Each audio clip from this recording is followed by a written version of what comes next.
Okay, Joan, maybe I can ask you to share your screen so as to be ready.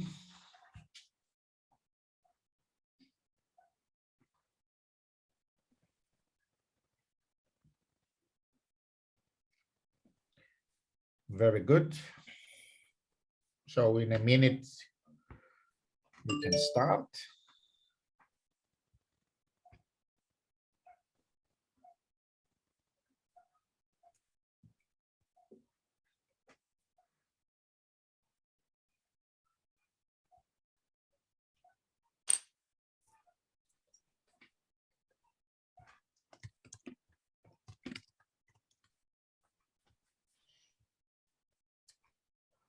Okay, I think we can start the second session.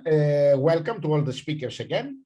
So it is a pleasure to have Professor Joan Solà from the University of Barcelona, who is our first speaker, who is going to talk to us about running vacuum interacting with dark matter or running coupling, gravitational coupling, and phenomenological implications. Please. Okay, so thank you very much. Good morning. Thank you very much for the invitation to this session. So, as the chairman said, the title of my talk will be is this one on running vacuum.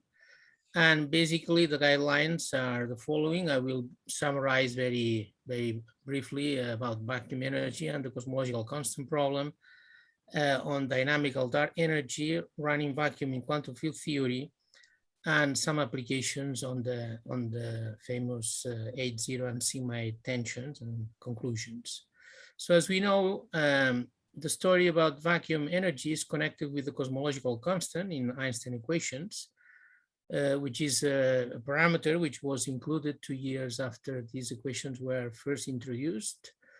And then the simplest possibility when matter is conserved and the gravitational constant is really constant, by just computing the covariant derivative on both sides, the simplest possibility is that lambda is constant then. But of course, if matter is not conserved, if there is some exchange with vacuum or Gn, the gravitational constant is non-constant, then this is not necessarily so. The cosmological constant or cosmological term in general is connected with vacuum energy through this definition. So this is the simplest version of dark energy. The cosmological term was introduced by Einstein in this paper on cosmological considerations on general theory of relativity in 1917. And then 14 years later, in 1931, in this other paper on cosmological problems of general theory of relativity, it was abandoned.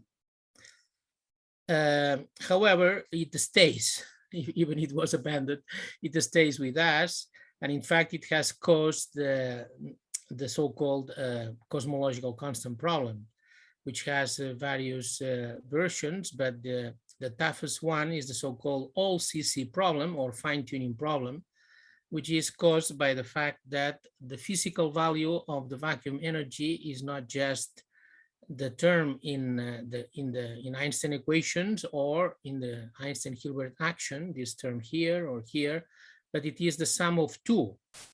So this one plus the induced contributions, and these induced contributions are caused by quantum effects, which can be of different types. In particular, they can be caused by mechanisms of spontaneous symmetry breaking, like the Higgs mechanism.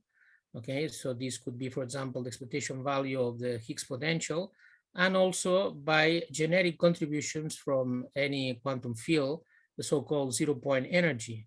So here you have the zero-point energy of, for example, the electron, all these blobs, right? But all quantum fields contribute similarly. And then you have to sum this term of all frequencies. In general, this will be an integral, which will be vitally divergent. It will be quartically divergent. So as I said, it is not just the sum of these zero-point energies, but you have also to include this electroweak contribution, and the sum of the two somehow should conspire in order to give that tiny term which we measure, but in fact it's not so.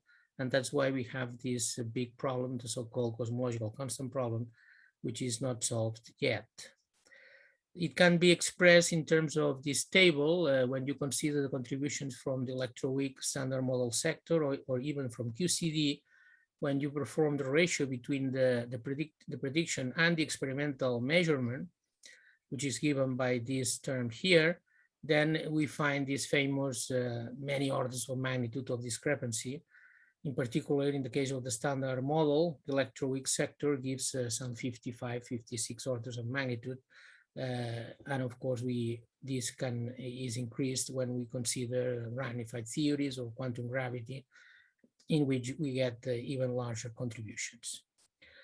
Now, the point is that when we consider the vacuum energy in quantum field theory, of course, it means that we have to consider curved space-time. So starting point is to expand the Minkowskian metric. I mean the space-time metric around the Minkowski metric. This would be the deviation. And then, of course, we get different kind of diagrams, in particular the quartically divergent diagrams, which are the diagrams without external legs, are these ones here, and this would be responsible for the quartic contributions.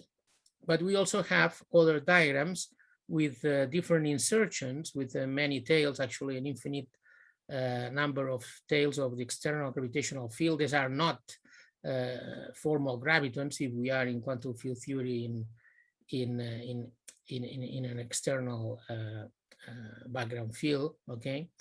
And but all of these would in principle contribute, and they should have some interaction with this term through, for example, the Bianchi identity. And so we expect that the vacuum energy should also run with those external tails, and these external tails, they carry energy. In the cosmological metric, we expect that they carry an energy which is typically given by the Hubble by the expansion rate, which has dimensions of energy. So we expect a series of powers of h of this form, in principle, which was introduced long ago by us in different moments, but this traces back to 2000.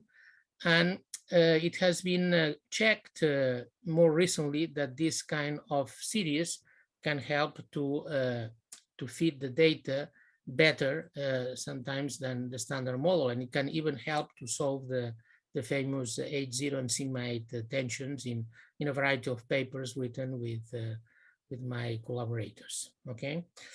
In the case of this series, of course, the simplest option would be to take the first term, which is a constant. So after all, this cosmological term should be a cosmological constant as a dominant contribution, and then some departure, which is proportional to h squared. And it can be normalized in this way, okay? This parameter here, nu, is a dimensionless parameter, and this would control the dynamics of lambda, and it can be computed. The idea was to derive this equation, the previous series, this series here, from a renormalization group equation. This is something that we proposed long ago. And the idea is that this running scale mu should be connected with physical quantities, as I said, typically with h squared, if it is mu squared, and therefore also with h dot, which has the same dimensions with some coefficients. So if we would integrate this equation here, we would get this kind of solution, okay? And in particular, the simplest option containing higher powers of h would be this one here. So we would have a dominant constant term, and then some deviation proportional to h squared, and another deviation proportional to the h to the 4. But of course, this term here would only dominate, or would be significant in the early universe, and in that case, it would produce inflation, a kind of inflation which is different from Stravinsky inflation, as we have shown. Now, the point is that these expressions that I have shown, they come from qualitative renormalization group arguments, and it was not shown until very recently that they can be derived in particular calculations in quantum field theory in curved space-time. So, for example, in this paper with my student Christian, we considered, for example, this model here, scalar field model, with a non-minimal coupling. Okay, this is psi is a non-minimal coupling. We did not consider a potential because things would become more even more complicated, which already are. So we just focus on the 0-point energy contribution, and then from this action we compute the corresponding energy momentum tensor, which is this one here. Okay. And then we focus on the computation of the vacuum part of the energy momentum tensor. This vacuum part will be given by the cosmological term rho lambda in this metric, which we use here, plus the fluctuations. You see this T delta phi means that it is only the fluctuating part of the field, which we will insert here and in all places of the energy momentum tensor. Then, of course, we expand this fluctuation in terms of Fourier modes, okay? So these are the creation and annihilation operators. This expression satisfies the Klein-Gordon equation, and then the mode functions, HK, satisfy this equation of the harmonic oscillator. In fact, it's not a harmonic oscillator, but it is similar. But the point is that the frequency is not constant, and therefore this is a complicated linear equation, but complicated linear equation, which also depends on the curvature. And here we have this non-minimal coupling psi. Okay, a good idea to solve this linear equation is to turn into a non-linear equation using this change of variable here, this phase change of variable, and then we convert it into a WKB equation, a standard one, which can be solved by performing an adiabatic expansion of this WK, this phase that enters here. So then one performs this adiabatic expansion. An adiabatic expansion basically means that we count the number of time derivatives of the various terms, and it essentially amounts to count the powers of H and H prime. This curvy H is not exactly in cosmic time, it is in conformal time, but of course we can convert it into cosmic time Hubble parameter. But for convenience of the calculation, we do it in conformal time. So we just count the number of powers of H and H prime. Prime is derivative with respect to the scale with the conformal time, as I said, okay? And then we can see that in this expansion, we only receive powers, odd even powers of H. So in principle, the odd powers have to be removed. Well, they just don't appear. And this is normal because this is consistent with covariant, the covariance of the effective action. So then we take the energy momentum tensor with this Fourier expansion. We use the creation and annihilation operators, and then we insert the expansion, the adiabatic expansion, and finally we get this expression, which can be computed. This is a complicated one. It is divergent, so it has to be renormalized. And you see these red terms are the divergent ones. You can see, for example, the first one.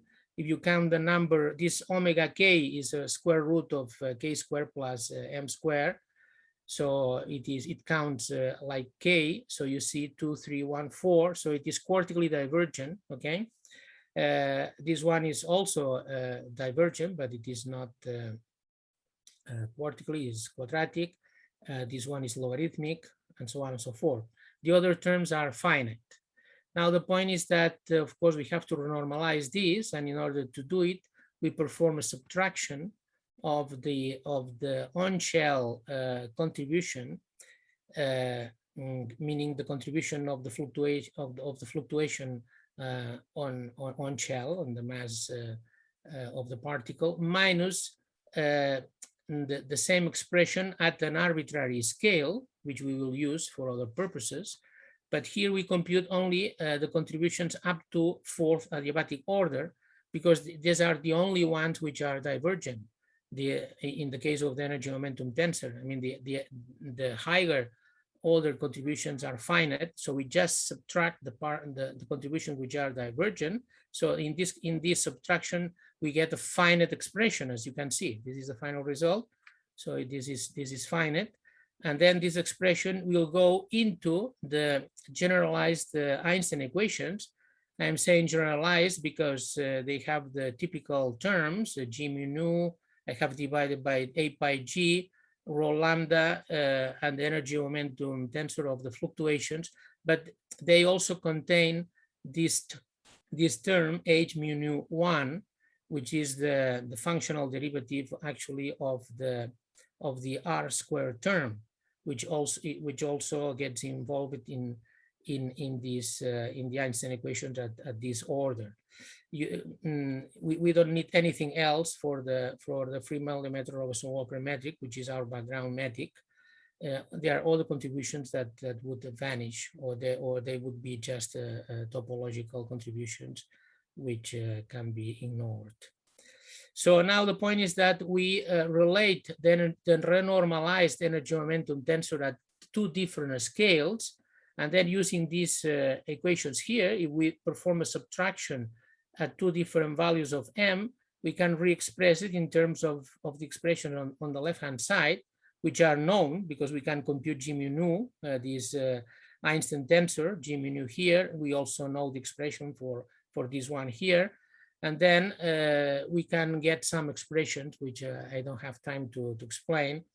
But the point is that now if we compute finally what is the vacuum contribution to the energy momentum tensor, which I have defined from the very beginning, taking this form, then we take the 0,0 component, and the 0,0 component is given by this expression here. And then we can just express it in this form here. So what we find is that the vacuum energy at the scale m can be related to the vacuum energy at the scale m0, plus terms which are quantum corrections, quantum fluctuations. And these terms are basically of two types. One is a type which is proportional to h squared. And here we have terms which are of order h to the fourth power, effectively, because this is h dot square, h double dot, okay? So these are the higher order terms which would be only significant in the early universe, but in the present universe, this is the only contribution which would be of significance. The important point here to emphasize is that there are no quartic terms proportional to the masses. So this means that the normalized vacuum energy is perfectly smooth. We don't have these terms which have been a traditional problem. So in general, we expect an expression like this. What we do not obtain is direct power of h to the fourth, although we get contributions which are of the same order in principle, but they are not exactly powers of h to the fourth, but powers involving derivatives with respect to the cosmic time, okay? However, these powers here, h to the fourth, I don't have time, but Nick— You have 3 minutes, 3 minutes. Thank you, Nick. So Nick himself, tomorrow, if you want to go to CM3 session, will explain that these powers can be recovered in a stringy version of the running vacuum model. So in principle, these powers will be there anyhow. So if we just focus at low energies, we get this expression finally. And this is the expression that characterizes the running vacuum model structure, which was derived long ago from qualitative arguments based on the renormalization group. And however, here they are derived by explicit calculations. This new factor here is a complicated quantity, but in any case is very small, because you see it is just the mass for example, the characteristic mass of a magnified theory square divided by the Planck mass square. So this is small. And okay, so one can also use this framework for inflation, but I don't have time to explain it. The point is that if we just concentrate on the present universe, then we need only these two terms here.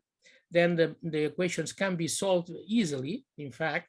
And what one finds is that the usual matter evolution law gets slightly corrected by this term nu. This nu is proportional, is inside C2 here. You see it is a tiny quantity. It's something that one has to derive as we did before theoretically, but you can also fit it using the data.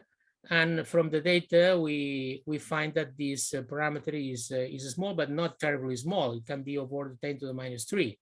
And this is important because it helps to improve the description of the global cosmological data. And in particular, also, it can be used to alleviate the tensions. So this is the evolution of the matter density, which is slightly changed. The evolution of the cosmological term or the vacuum energy is also controlled by this quantity. If this quantity would be 0, it would be constant, rho lambda, but there is some evolution, as you can see. And therefore, in this very recent paper, we have solved this model. We have compared it to the cosmological data, and we have produced plots and numerical analysis in order to assess whether the quality of the fit improves as compared to the standard model. There are two versions of this running vacuum model. One is in a version in which there is an exchange of vacuum energy with cold dark matter, okay, and another version in which the matter energy, the energy density of matter is conserved, but we allow some evolution of the gravitational term, of the gravitational constant, the gravitational coupling, okay, and then through the Bianchi identity, this is the kind of evolution which performs, which is a logarithmic one. And so finally, when we compare with the data, what we find is that some of these models can indeed alleviate the tensions. For example, if you take the type 2 running vacuum model, which is the model in which G, the gravitational coupling changes with the evolution, this red one, you can see that the red contours here tend to prefer higher values of H naught, okay, and they do not make the value of sigma 8 large. So in principle, they do not spoil the sigma 8 tension, and they improve, nevertheless, the situation with the H0 tension, okay? We have other models, this type 1, in which there is exchange with matter, in which the sigma 8 tension can be, you see this blue, is type 1, in which this sigma 8 tension can be further improved, but nevertheless, the H0 tension is not in such a good situation as before. But in any case, the type 2 model can somehow alleviate the two tension, and this is something that is interesting because it is difficult to find in the literature models which can produce these results. So my summarized conclusions is that dynamical dark energy is a natural proposal for an expanding universe. The running vacuum model based on running lambda term in interaction with matter, or G, this type 1 and type 2 that I mentioned, is theoretically well motivated because it can be computed from fundamental principles, as I have shown. And these running vacuum models seem to describe better the observations, or at least some of them, as compared to the lambda CDM. They provide a consistent solution in some cases to the main tensions. And in general, these ideas might signal a connection between the large scale structure of the universe and the quantum phenomena in the microcosmos, in the sense that they can be computed from quantum field theory in curved space-time. Thank you very much for your attention. Thank you very much, Joan, for this very nice exposition of your work and the interesting talk. We have time for 1 or 2 questions.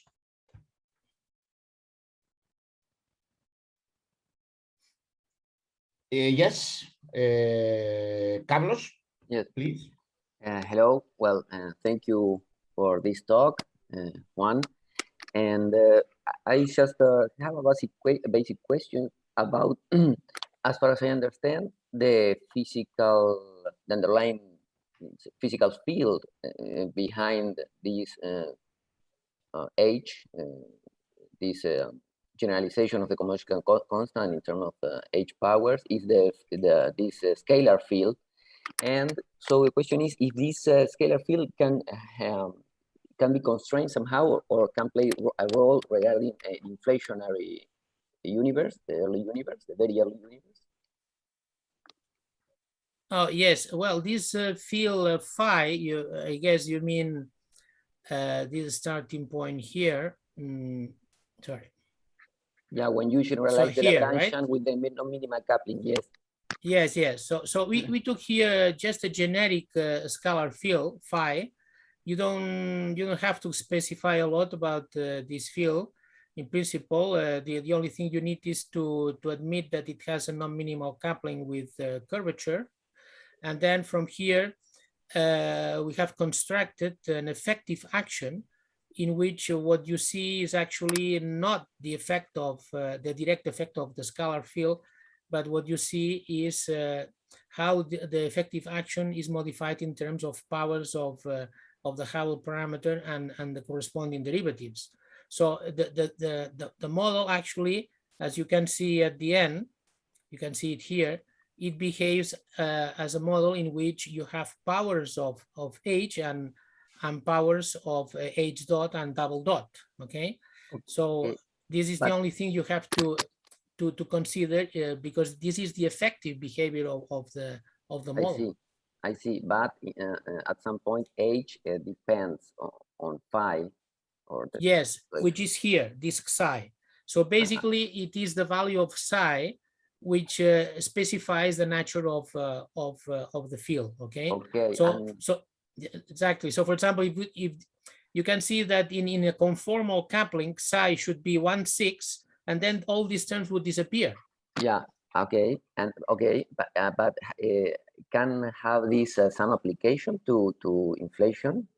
Sure, it has an application in the sense that, for example, this higher order term, it should be available for inflation. Actually, if you consider the Stravinsky model, the Stravinsky model is a model in which inflation is basically triggered by terms in which H dot is constant. So for example, if you consider a period of the early universe in which H dot remains constant, then this term, for example, and this term here would be dominant, and they would trigger inflation. Okay, so can I make another fast question? Because I believe, can you reserve it for our discussion session since we are already over time? Okay. Is that okay, or is that okay with this? Because we have now we are already over time. To remember, yes. And following if you remember, yes, that's right. Write it down. Okay, so sorry that I have to cut this interesting discussion, but we have at the end of the talk this discussion. Let's thank Joan again and for this very nice talk. And let me invite now David Benisty, who is going to talk to us about an interacting dark energy and dark matter, a unified theory between dark energy and dark matter, including cosmological implications and phenomenology. Thank you very much. I'm trying to see, 1 second, again, like to put the full share screen. Yes. Oh, sorry, 1 second.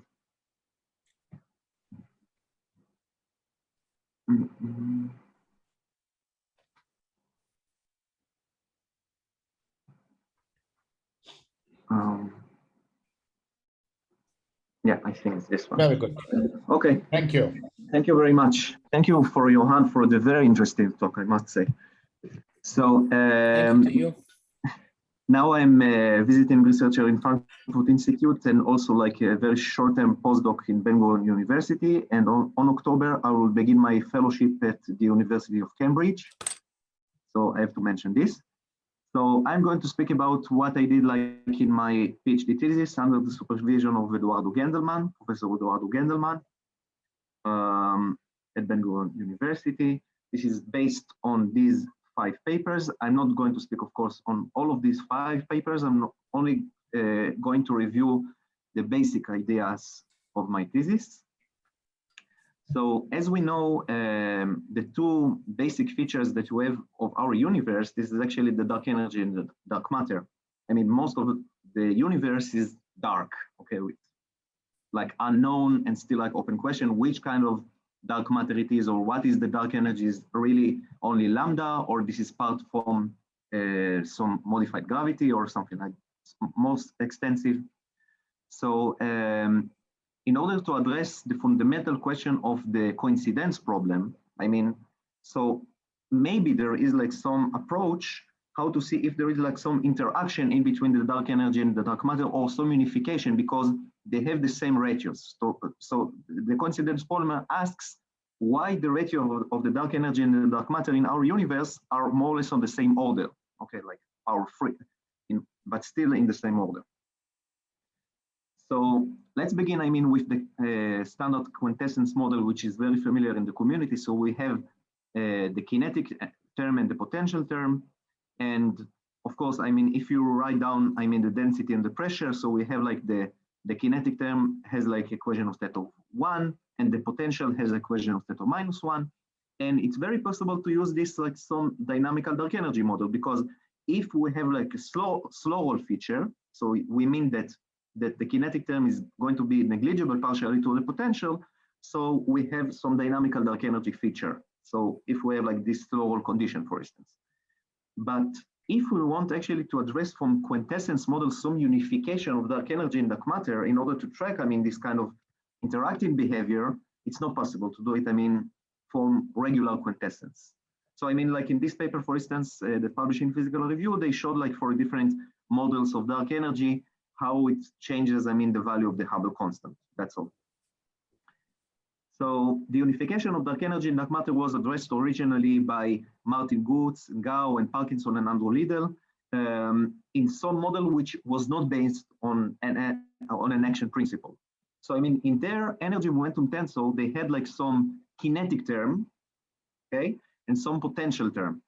So this kinetic term has only like the time-dependent part, and this potential term has like equation of theta -1, very similar to quintessence.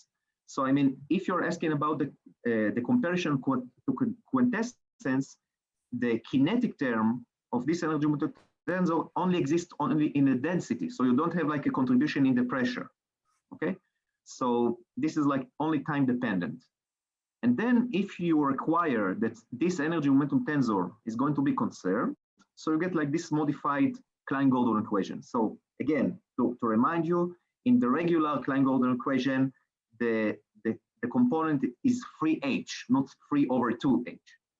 So of course, this is actually has like a different physical behavior. And the very nice thing that if we set the potential to be constant, so phi dot solution from this modified Klein-Gordon equation has the behavior of 1/8 to the 3/2. It means that phi dot square goes like 1/a cube, okay? So this left part, I mean, the whole kinetic term, the phi dot square, gives us a dark matter behavior, and the kinetic part gives us like a cosmological constant term. And if we have like some dynamical potential, we have some interaction in between the dust and the dark energy. Okay, so this is like the basic model they try to put in order to unify the dark energy and the dark matter. It's also, I mean, in their original paper, they also try to address, I mean, some potential with some additional coupling, like minus lambda phi. And after autonomous system effort, it's possible to show that there is like some interaction in between the matter and the baryonic parts and so on, and between the dark matter and the dark energy part. Okay, so this is the whole statement that I want to show here. But the problem, or not the problem, but what is missing from this model, this is kind of some action that can actually maybe producing this kind of behavior. So I tried like to use some theory that Eduardo wrote many years ago to extend this to emphasize, I mean, the same idea that Liddell and the others wrote down. So I mean, let's start with a toy model. This is a very simple toy model. We can actually write down, I mean, a regular mechanical system of a test particle, instead of writing down, I mean, in terms of Lagrangian, so in kinetic term minus potential term, to write this down as some Lagrange multiplier, let's call it B or B dot, multiplied by the energy. So what is changing here? I mean, when we make like the variation with respect to B, immediately we get the conservation of the energy of this particle. And when we take the variation with respect to X, we get the behavior of this B. So I mean, this is the same thing. This is the same physics of the regular Lagrangian, like the kinetic energy minus the potential energy. But when we address like this additional degree of freedom, we can get, I mean, the dependence, the energy dependence immediately from the action. So why this kind of toy model is very interesting. So the idea that Eduardo has like in this reference, I mean, in 2010, as you can see, so he extended like he put like some Lagrange multiplier in the action. So we call this vector field, dynamical space-time vector field, because this is like the conjugate of this energy momentum tensor. And you put by hand some energy momentum tensor in the action itself. So when you are making like the variation with respect to chi mu, you get the conservation, you are forcing the conservation of this energy momentum tensor. Okay, now I'm only saying that this is like the in the metric formulation, so I don't use like the variation with respect to the connection or something. I mean, everything is like in the metric theories. And the question that arises immediately, I mean, when you see it, I mean, which kind of energy momentum tensor we put inside. So this one I'm going to show in a second. So here, what I only want to emphasize that when you use this action, you get actually two energy momentum tensors, because you have like the energy momentum tensor that you put from the beginning. We call this energy momentum tensor. It's not a really energy momentum tensor. And when you're making like the variation of chi mu, you're forcing the conservation of this T mono phi. But when you are making the variation with respect to the metric, you get the energy momentum tensor conserved from the Einstein equations. So you have like two different conserved energy momentum tensor ones. So this energy momentum tensor also has like some symmetry, like a shift symmetry, and this vector field has like the symmetry of Killian vector field. Okay, some symmetries in the action. So the action that which suggested that can actually extend like the work done by Liddell and the others, this is actually like the regular quintessence field, but in addition to put like this Lagrange multiplier. Okay, so chi mu multiplied by this energy momentum tensor. Now this energy momentum tensor, this is the same one that Andrew Liddell and the others were defined. So what is the logic in between like this extended Lagrangian, that you are forcing from the Lagrangian itself the conservation of this energy momentum tensor. And as a consequence of that, you get that the scalar field will behave as dark matter. This is what I want to show you. So we have three variations because we have three components in the action. So we have like this vector field that forces like the conservation. We have the scalar field, and we have of course also the metric. Now, okay, we did like the whole mathematics inside, okay?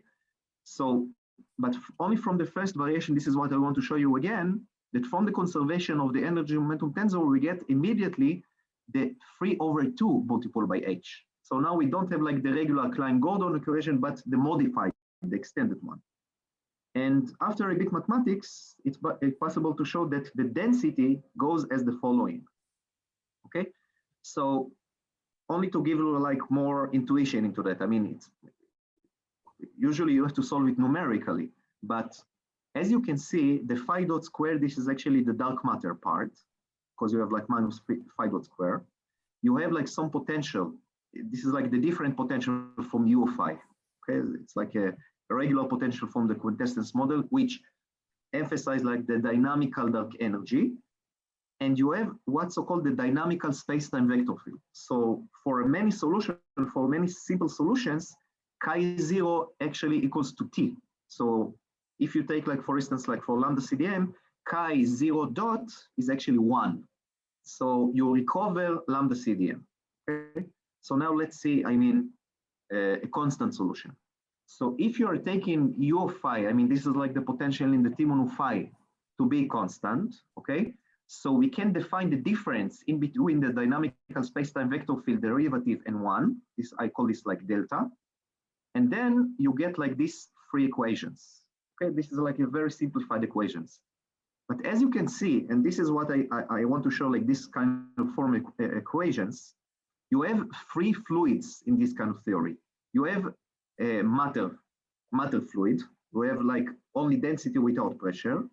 You have a cosmological constant, mimic cosmological constant, like plus and minus 1. And you have some additional bouncing part that has like equation of state of half. Okay, so the pressure over rho is going to be half. Now, I cannot take like, for instance, to assume they are separately conserved or something. They are connected, okay? But this is only to give intuition. They exist 3 different equations of equation of state in this kind of form. So you see have 3 minutes. You have 3 minutes. Okay. So if you're taking like the constant potentials, also the U of phi and also B of phi to be constant. So this is the equation of state that that exists. So you have the cosmological constant, you have the matter part, and you have like these additional bounds. So let me only give 2 main ideas, very short ideas. When you're taking like these solutions, it's possible to erase, let's say, the singularity in the early universe. When you're using like this additional bouncing term. And and also when we took like, in order to make comparison with data, so we take like cosmic chronometers, when you have like the Hubble parameter versus a different redshift, type 1 supernovae, and also the BBN constraint from the early universe, we actually found out that the Hubble constant may change from different potentials that we tested. So as you can see, also like to test like this potential, it may change, the potential very strongly when you take like a constant potentials inside. Okay, so I think I'll stop here. Because I have like some more things to show, but this is not like the main topics related to the main topic. So I think that I'll stop like in this kind of statement. Okay, thank you very much for also keeping your time and for your interesting work and talk. We have time then for a couple of questions, since David have finished earlier. Yes, Carlos. Hello, David. Thank you for the talk. Yeah, I wanted to ask a question regarding the possible nonlinear effect of this equation of a state relating, well, with the term of dark matter regarding the self-gravity. So in general, these kind of theories check the equation of a state, right? And check the possibility to go to standard lambda cold dark matter features. But what about the self-gravity? Have you checked or have you have a hint about the possible self-gravity of this equation of state when, for example, relaxing to a halo and how it can be constrained? Oh, okay. So we didn't check actually for a halo. Like a spherical symmetric solution or so this kind of stuff. Yeah. But however, from the homogeneous solution, the perturbative solution, I may say that this additional term, maybe, you can take it, to be negligible in order that it's going to fit to lambda CDM. Okay, it has like a lambda CDM limit. In the spherical symmetric solution, we didn't check that. We done like small paper with Sebastian Bahamonde, but with a very similar theory, but not the same theory completely. So it was like some asymmetric solution in wormholes, but this wasn't related to halos. Okay, so but I can say that cosmologically, the additional part maybe can be negligible. Because also related to this is the fact that once you are generalizing the action of general relativity with these new terms, you may also wonder what about, for example, in the classical regime, what happens with the gravitational force to check if this leads you to some kind of Mondian or some kind of modified gravity stuff, and then can be constrained with observables. Because generally when people talk about dark matter in these kind of models is a bit too strong or too preliminary to say, because one should check much further observational constraints. I agree, but I may say, I mean, on this kind of statement, that this is related to what is your interpretation of the model. Because if you're saying this is actually like a fundamental theory, so you need to check all of the spherical asymmetric and also like cosmological solution and so on and so on. But if you have, like, for instance, like a model for dark matter and dark energy, so you say this is like a model. I'm not saying this is like the modification, the total modification to GR. Okay, so in that sense, I'm not sure. I mean, like to check for halos, I mean, it is going to have like the same constraints. Do you see what I mean? Yes, I'm afraid I have to cut again this discussion and postpone it for the discussion session, since we are really pressed by time. So let's thank David again. And I remember Carlos took the question that he had for Joan, and I also had the if question. if he has the other one. I do remember this. Okay. Don't worry. No problem. Thank you very much again. Thank you. Let me ask now Dr. Armin Jean to come to the stage and give us a talk on an interesting topic: interaction energy between a charged medium and its electromagnetic field as a dark matter candidate. Thank you. David, can you? Yeah. Okay, that's your good. Very good. Thank you for giving me the opportunity to speak here. So my subject indeed is the interaction energy between a charged medium and its electromagnetic field, which turned out to give a dark matter candidate. My initial motivation indeed was independent of dark matter. It was to develop a consistent electrodynamics in an alternative theory of gravity, which I call the scalar ether theory, or in short, SET. SET is a preferred frame theory based on a scalar field only, and it is relativistic in the sense that it reduces to special relativity when the gravitational field vanishes. But to write the equation of electrodynamics is not as direct as in general relativity in this theory. Because in general relativity, the equations of electrodynamics rewrite those of special relativity by using the comma goes to semicolon rule. That is, the partial derivatives are replaced by covariant derivatives. This is not possible in SET because the dynamical equation is not the usual form of the dynamical equation in general relativity and many other theories. And this equation rewrites the equation, the dynamical equation valid in special relativity. And so it is not, this shows that we cannot use this rule because this is not the correct dynamical equation in SET. In SET, we can keep the first group of the Maxwell equations, those without with a zero on the right-hand side, because essentially they are the same as in the special relativity, and there is no problem. The second group of equation was got by applying the dynamical equation of SET to a charged medium in the presence of the Lorentz force, assuming a thing that is true in GR, that the total energy tensor that obeys the dynamical equation without without right-hand side is the sum of the energy tensor of the charged medium and the one of the electromagnetic field. This additivity assumption which I repeat is valid in GR, leads to a form of Maxwell's second group in this theory. However, that form of Maxwell's second group in set predicts charge production destruction. Not only that, but it is at untenable rates, so it has to be discarded. The additivity assumption is contingent and may be abandoned. This means exactly, because the additivity assumption is without this, is just to add a third energy tensor, which I call the interaction energy tensor, such that the total energy is the sum of these three tensors. One then has to constrain the form of this interaction tensor and derive equations for it.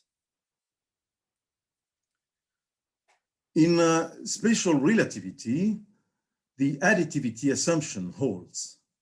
That is, the interaction energy tensor is 0. Instead, we cannot impose that brutally, but we can ask that the interaction tensor should be Lorentz invariant in the situation of special relativity, that is, when the space-time metric gamma is Minkowski's metric. And of course, we know that Minkowski metric is Lorentz invariant. So one thing directly to that the interaction energy tensor with this assumption, should be a scalar multiple of the Minkowski metric. And indeed, it must be the case. That is, not only the Minkowski metric is Lorentz invariant, but the only Lorentz invariant second order tensor are indeed a scalar multiple of the Minkowski metric. I saw this statement sometime, but I did not see a proof.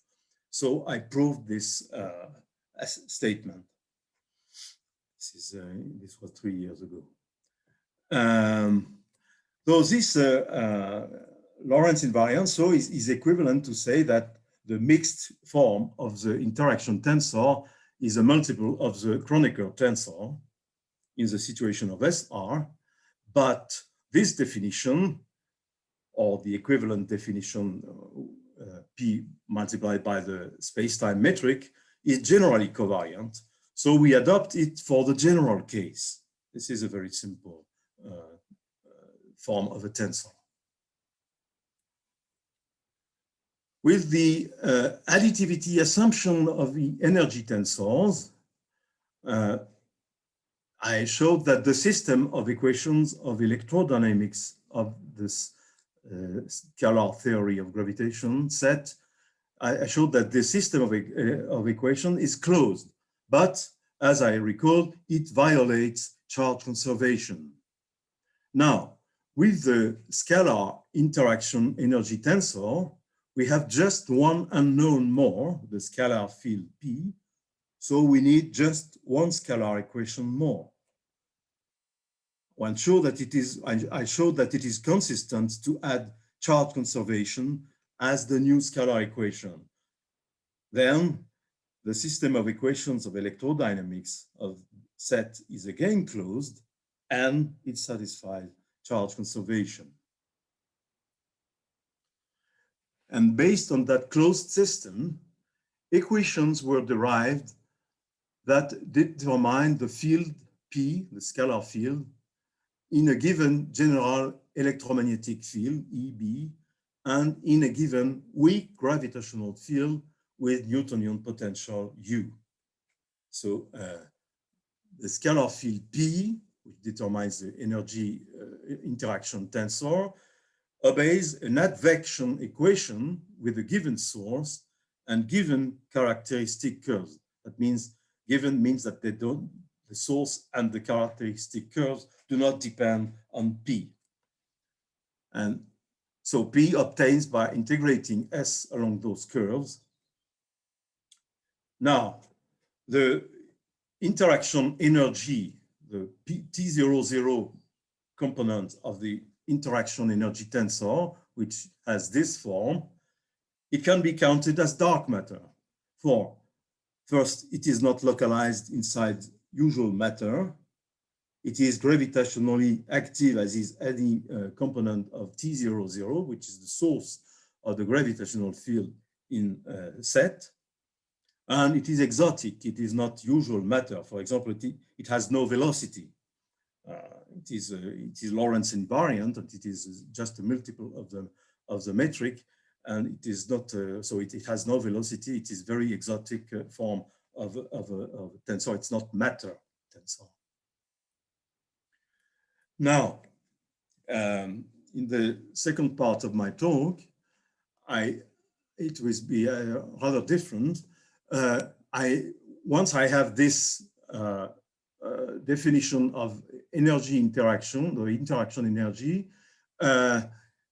it might be dark matter. So we have to check if it could contribute significantly to a dark halo.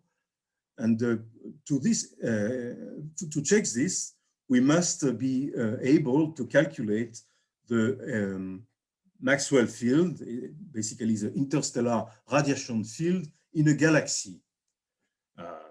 And this is not, this is a new topic, because of course, the interstellar radiation field is very much studied in astrophysics, but people use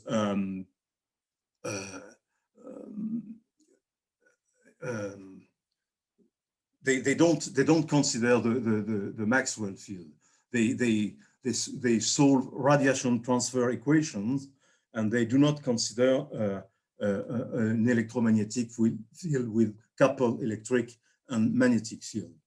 So in order to calculate this field, I simplify the situation. A relevant simplification is actual symmetry, which is approximately true for many galaxies. So I take the z-axis as the symmetry axis. I want to describe the ISRF at a galactic scale, not in the stars or in their neighborhood. So I can consider the source-free Maxwell equations.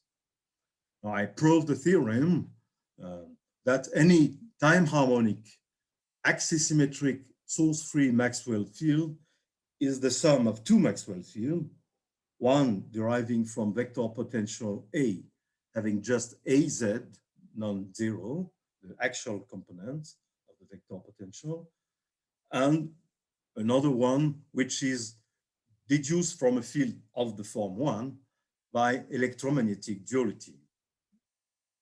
So this is very useful to model the Maxwell field.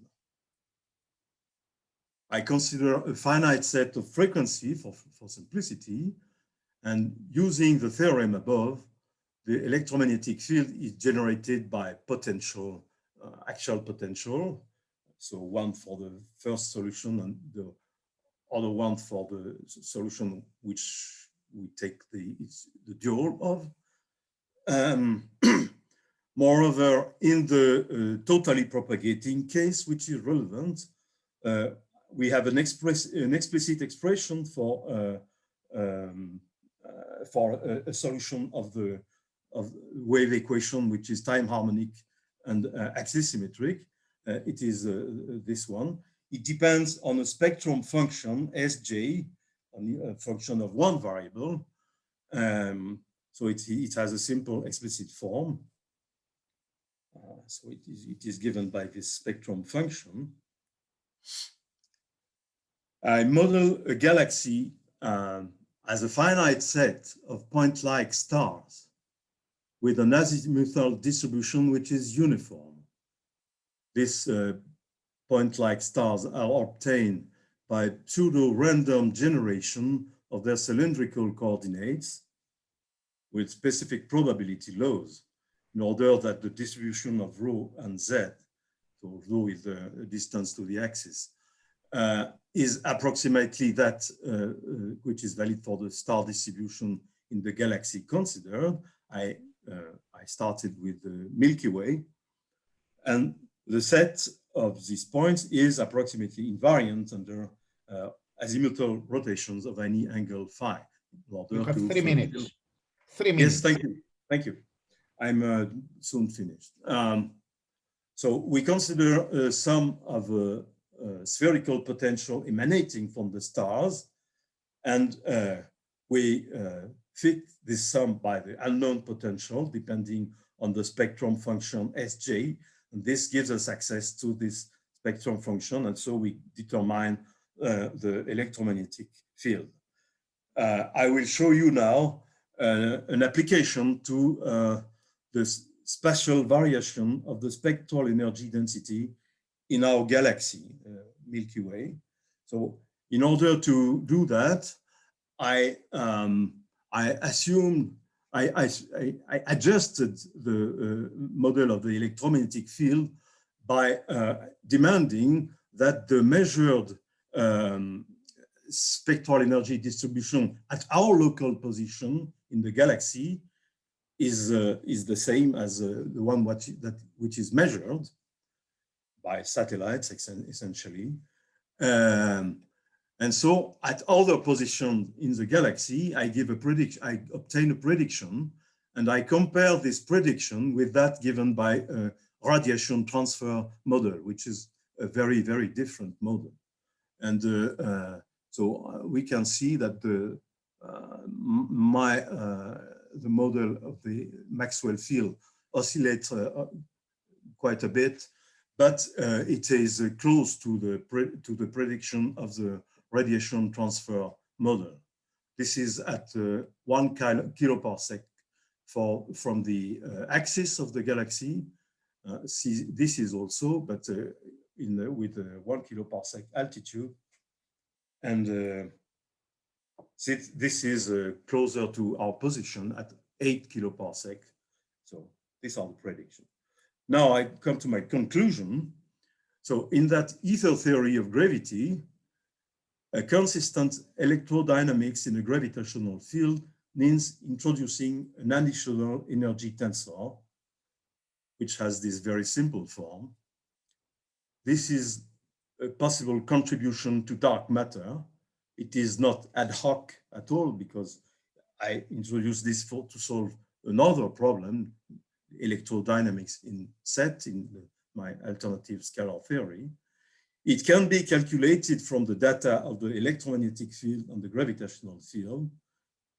So to learn more, to see if it is a good candidate, I built a Maxwell model of the radiation field in a galaxy, and I am currently checking its prediction for the variation of the spectral energy distribution in our galaxy.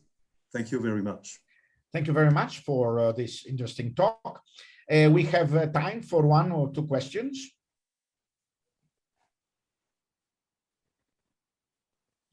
I have one. Are there any other member for the audience who wants to ask a question? Well, if not, I have one question actually. You call this field matter.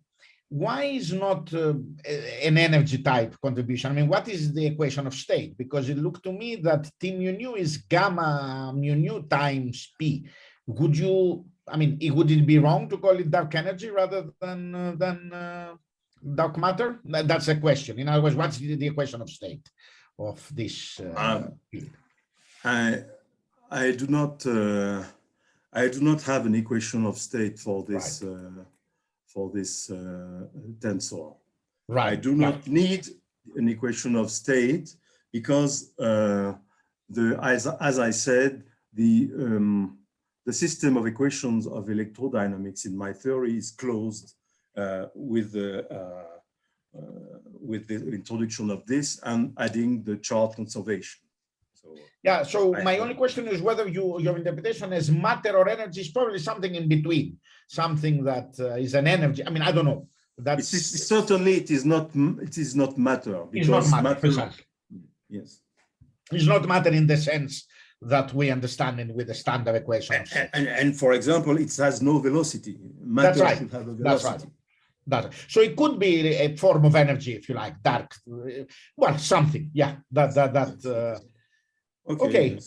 Do you think you could falsify or verify this theory soon? I mean, the sensitivities from what you...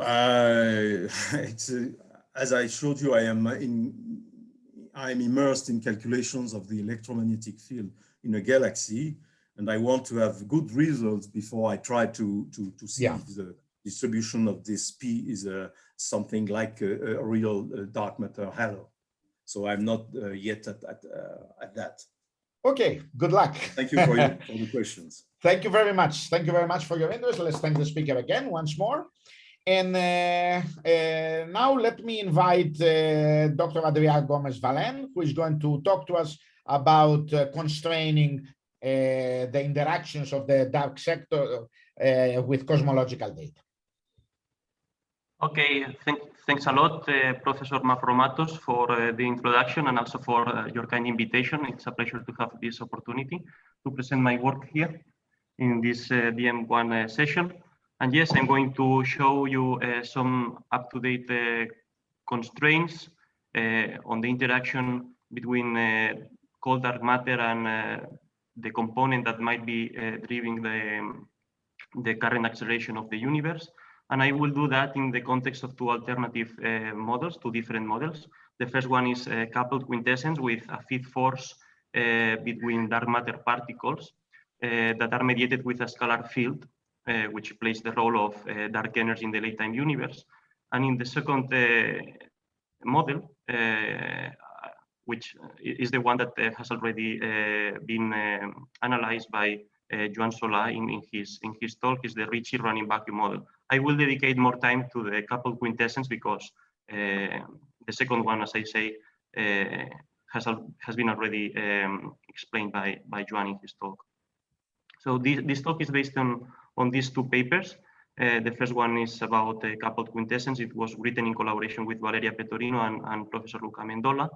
The second one is written with Professor Juan, Javier de Cruz Pérez, and Cristian Moreno Polido, and was published this year in Neurophysics Letters.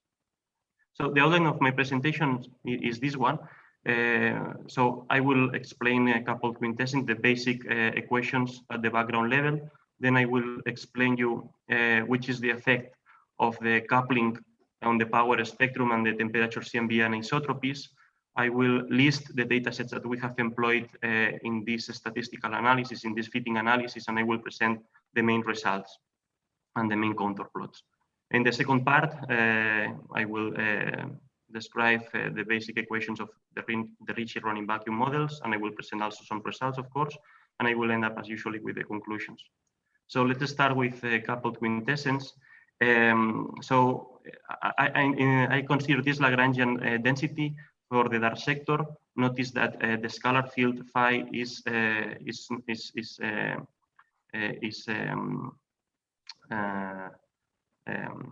minimally coupled with gravity. Okay, you have the kinetic term, the usual kinetic term of the potential that you find also in uncoupled quintessence models. But moreover, you have here a coupling with the dark matter particles that here, just for illustrative purposes, take fermionic nature. But in practice, what we will do is to assume that they behave as a perfect fluid. So okay, so apart from the Einstein, the Friedman and pressure equations, we also have the modified conservation equations that are due to the interaction. Notice that this Q nu is the source vector, which is proportional to the trace of the energy momentum tensor of dark matter, and also to this beta, which is a function of phi in general. Okay. Once we specify the flat Friedman-Lemaitre-Rose-Worker metric, that is, once we assume a homogeneous and isotropic universe, these equations, these conservation equations, can be written as follows, where these primes are derivatives with respect to the conformal time. The right-hand side of this equation is just the usual modified Klein-Gordon equation that you find in uncoupled quintessence, but in the left-hand side, you also have a new term that is due to the interaction. Okay, it's proportional to the dark matter energy density. Notice that during the radiation-dominated epoch, this term plays almost no role. So phi is almost a constant, but it provides some dynamics to the scalar field during the matter-dominated epoch. Okay, and in the late-time universe, this term is again almost negligible, and is the what is really important is the gradient of the potential. Okay, and here we have also a modified conservation of the dark matter energy density, which will lead to an anomalous conservation of the dark matter particle. So up to now, we have not specified the model yet. We have to choose a beta function, this beta function of phi, and also potential. So what we did in our paper with Valeria Petorino and Luca Mendola is to fix beta to a constant. And in our fitting analysis, we force it to be positive, but the phenomenology is exactly the same if we also allow negative values. Okay, I will show you later some equations in which this becomes clear. And we also consider the Peebles-Ratra potential. Okay, we can solve this equation. Okay, and if we assume the number conservation of the dark matter particles, then this translates into an evolving mass for dark matter particles, which takes this form, where M0 and phi0 are the mass and the value of the scalar field at present. For positive values of beta, the scalar field grows with expansion. This means that it decreases when you go to the past. So the mass grows when you go to the past. So for instance, in the last scattering surface, due to the positive value of beta, you expect M to depart from the value that you measured today. I will show you later on that our constraints are quite tight on this quantity.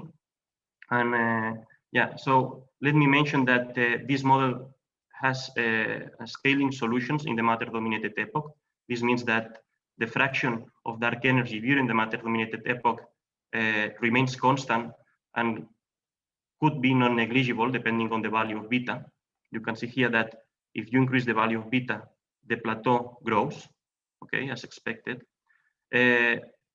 Also, you are increasing the power of the fifth force, let's say, and this is what induces a larger value of the deceleration parameter. Okay, the universe is more decelerated during the matter-dominated epoch in this coupled quintessence scenario.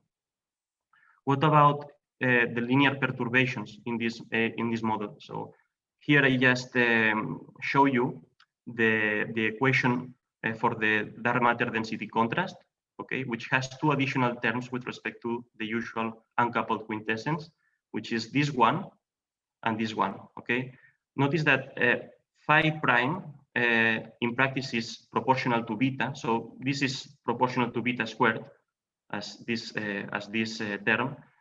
When you increase beta, you decrease the friction term and you increase the source term. So both effects tend to enhance the large-scale structure formation processes in the universe. Okay.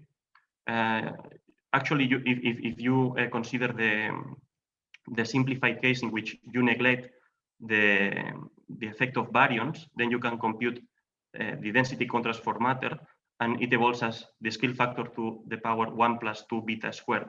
So notice during the matter-dominated epoch. So you can see here that when you increase the value of beta, you increase the density contrast of matter. So we have implemented this model in a modified version of the Einstein-Boltzmann code class. We are able to produce the shapes of the power spectrum. For instance, here you can see that the larger is beta, the larger is the amplitude of the power spectrum. Okay. Also, I would like to mention that so when you increase the value of beta, also the peak of the power spectrum is shifted towards the right, as expected, because the matter radiation equality time happens earlier due to the increase of the matter of the dark matter mass. Okay. Another thing that I would like to comment is that when you increase the value of alpha, so you provide more dynamics in the late time universe, so the scalar field acquires a more quintessence behavior, then you are able to suppress the power spectrum. So you expect that there is an anti-correlation between beta, a correlation, a positive correlation between beta and alpha, in the sense that if you increase beta, you increase the power spectrum. If you increase alpha, you suppress the power spectrum. So if you want to keep the value of sigma 8 under control, you expect this interplay between these two parameters. So notice also that beta controls the dynamics of the scalar field in the matter-dominated epoch and alpha in the late-time universe. So they are actually affecting the evolution of the scalar field at different epochs of the cosmic expansion. Let me tell you also what is the effect in the temperature power spectrum. The integrated Sax-Wolf happens earlier in this model than in the uncoupled case, because in the coupled case, such effect is only important in the late-time universe when dark energy becomes the dominant component. The coupling between dark matter and dark energy affects also, of course, the CMB lensing. The amplitude is suppressed when you increase the value of beta. Why? Because you decrease the ratio of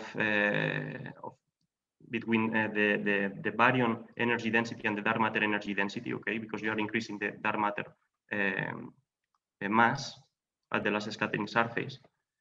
And this is important. The interaction also shifts the position of the acoustic peaks to larger multiples due to the decrease of the sun horizon at the baryon Dirac epoch, okay? This is again caused by the increase of the mass of the dark matter particles. And this is important because, of course, this peak has been measured, the location of this peak has been measured with high precision by Planck. So if you increase the value of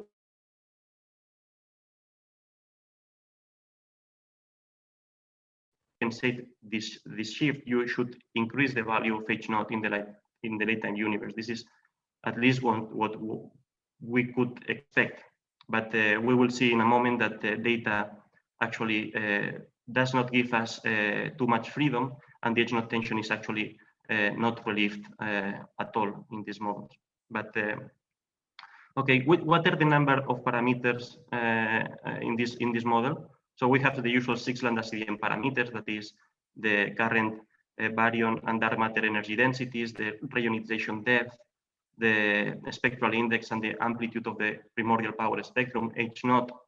But apart from them, we have alpha, okay, the parameter that enters the potential. We have beta, the interaction, the coupling between dark matter and dark energy.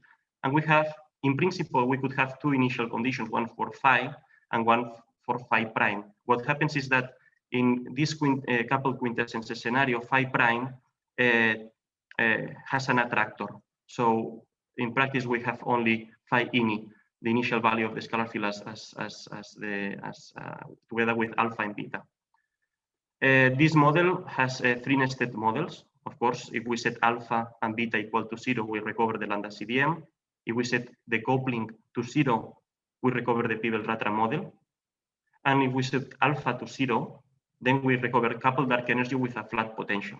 I will provide also constraints on these 3 nested models in one of my slides later on. So this is the list of data sets that we have employed in our analysis. We have employed CMB data from Planck 2018, temperature and polarization, and also CMB lensing. The Pantheon plus MCT compilation of supernovae of type 1a, data on BAO and redshift space distortions from various galaxy surveys, data on cosmic chronometers, the shows prior on H0, and also some angular diameter distances measured with the strong lens quasars from Helico, which also tend to favor high values of H0.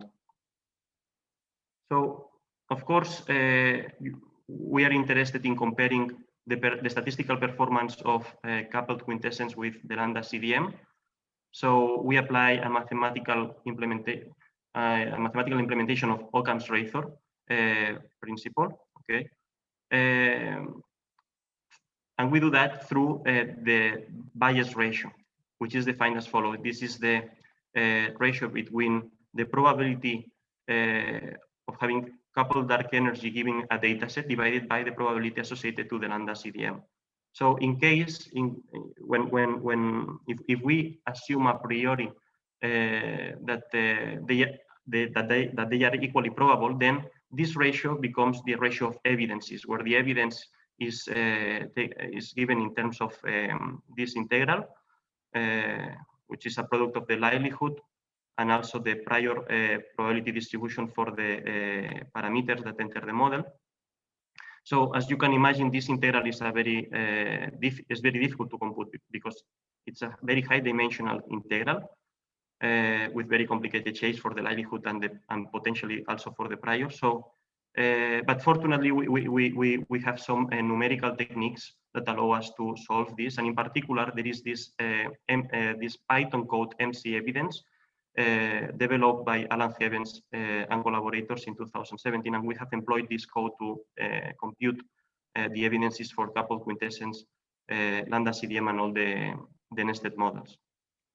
But apart from that, we need to follow a criterion in order to estimate if the evidence in favor of one model is small or is high enough. And we have followed this criterion, which is called the Jeffreys scale. Okay, let me show you some of our contour plots obtained in the main planes of the parameter space. More concretely, I show the results for beta, alpha, sigma 8, and H naught. Okay, first of all, if we only use Planck 2018 data, you can see that and also when you include the background data, the baryon acoustic oscillation, supernovae, and cosmic chronometer, the values of H naught and sigma 8 remains very close to the ones you find in the lambda CDM. Okay. When you add redshift space distortions, the value of sigma 8 is shifted a little bit to the left, but it is not very significant actually. Okay, and you can loosen the H naught tension, but only if you consider the prior on H naught. Okay, but in this case, you can see here that the value of H naught is shifted towards the right. Okay. Interestingly, there are some peaks here for beta and alpha, which in principle would point to a non-null dynamics of the dark energy and also to a non-null interaction. But I will show you that this is actually due to a volume effect, okay, a marginalization effect, okay, because if you compare the minimum value of chi squared obtained in all these fits with the one that you obtain in the lambda CDM, they are practically the same, okay? You can see that in this table. So you have 3 minutes. Okay, perfect. Thanks, Nico. So if you compare the minimum value of the chi squared obtained in the coupled dark energy and the lambda CDM, you can see that, of course, as you have more degrees of freedom in coupled quintessence, you are able to explain a little bit better the data, but the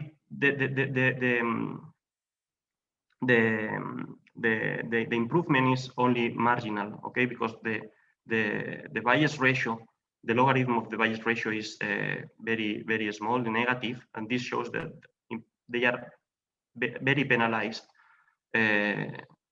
according to the Occam's razor. Okay, so yeah, so actually, so there is margin for a non-null dynamics of dark energy and also for a non-null interaction, but this interaction is and the dynamics of the dark energy are not strongly preferred by the data, and the tensions are kept more or less at the same level as in the lambda CDM.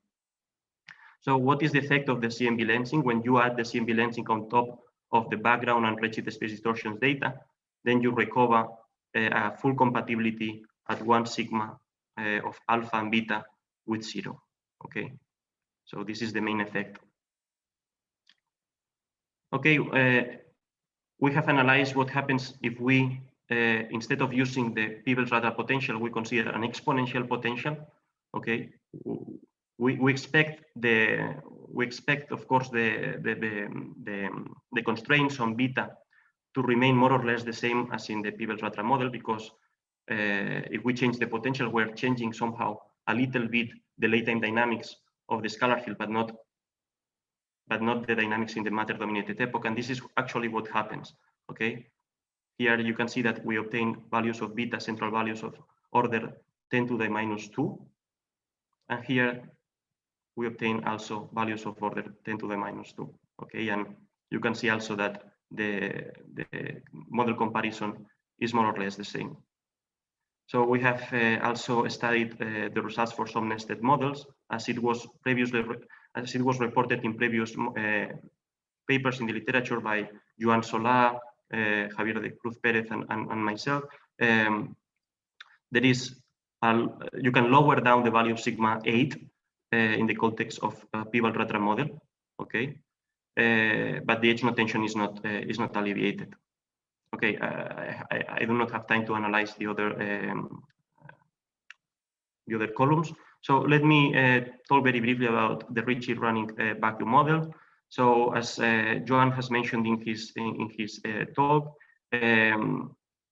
these models are motivated in quantum field theory in pure space-time. You have a vacuum energy density which takes this form where this R is the Richie scalar, okay, and this nu is related with the beta function of the vacuum. And then you have a modified conservation law which relates the variation of the dark matter energy density and the vacuum energy density. Okay, the analytical expressions for them can be found.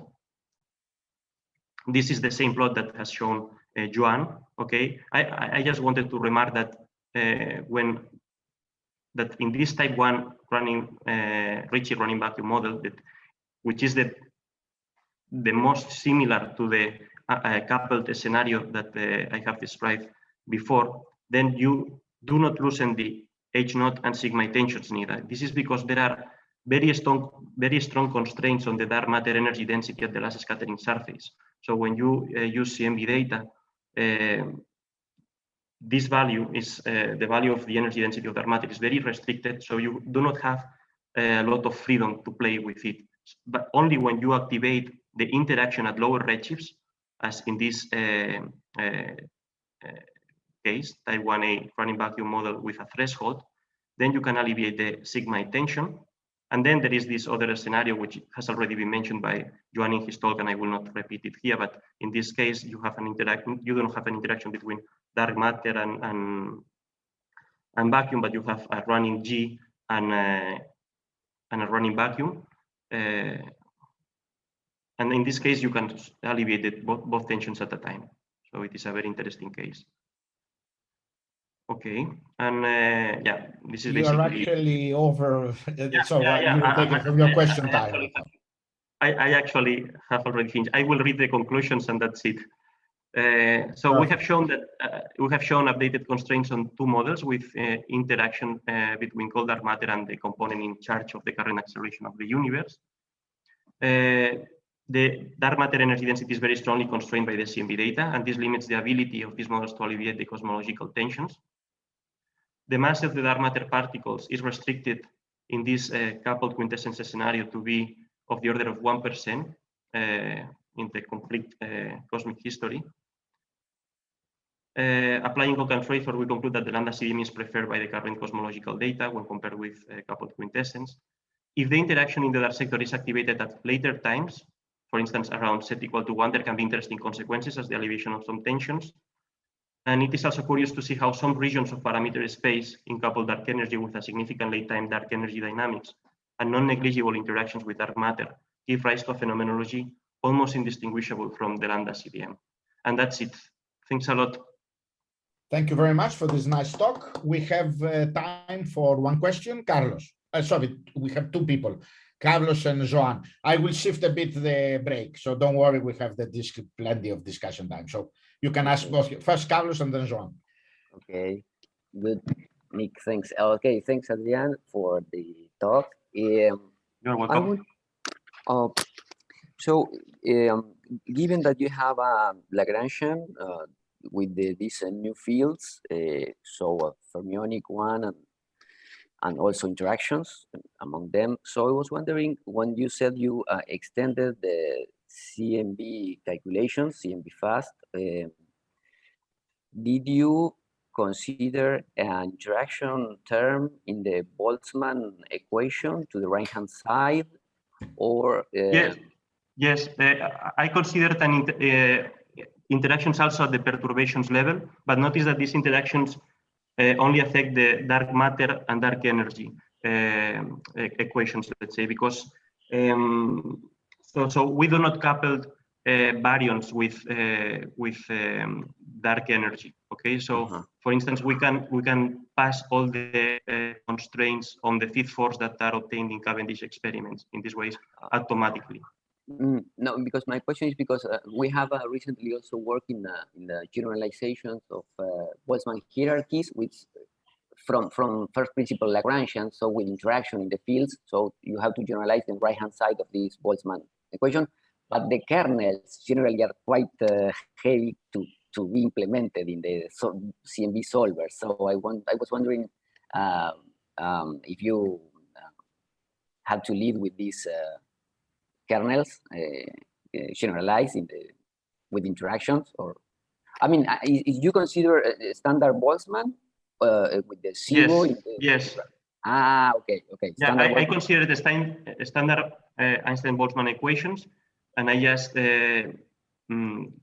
perturbed Einstein equations, and that's it. So you managed to do effectively the interaction is only in Boltzmann, not in the yes. You didn't need to put interaction. Okay. Yes. Okay, Joan. Thank you. Thanks for the question. So, sorry, Joan, I cannot hear you. You are muted. You are muted, Joan.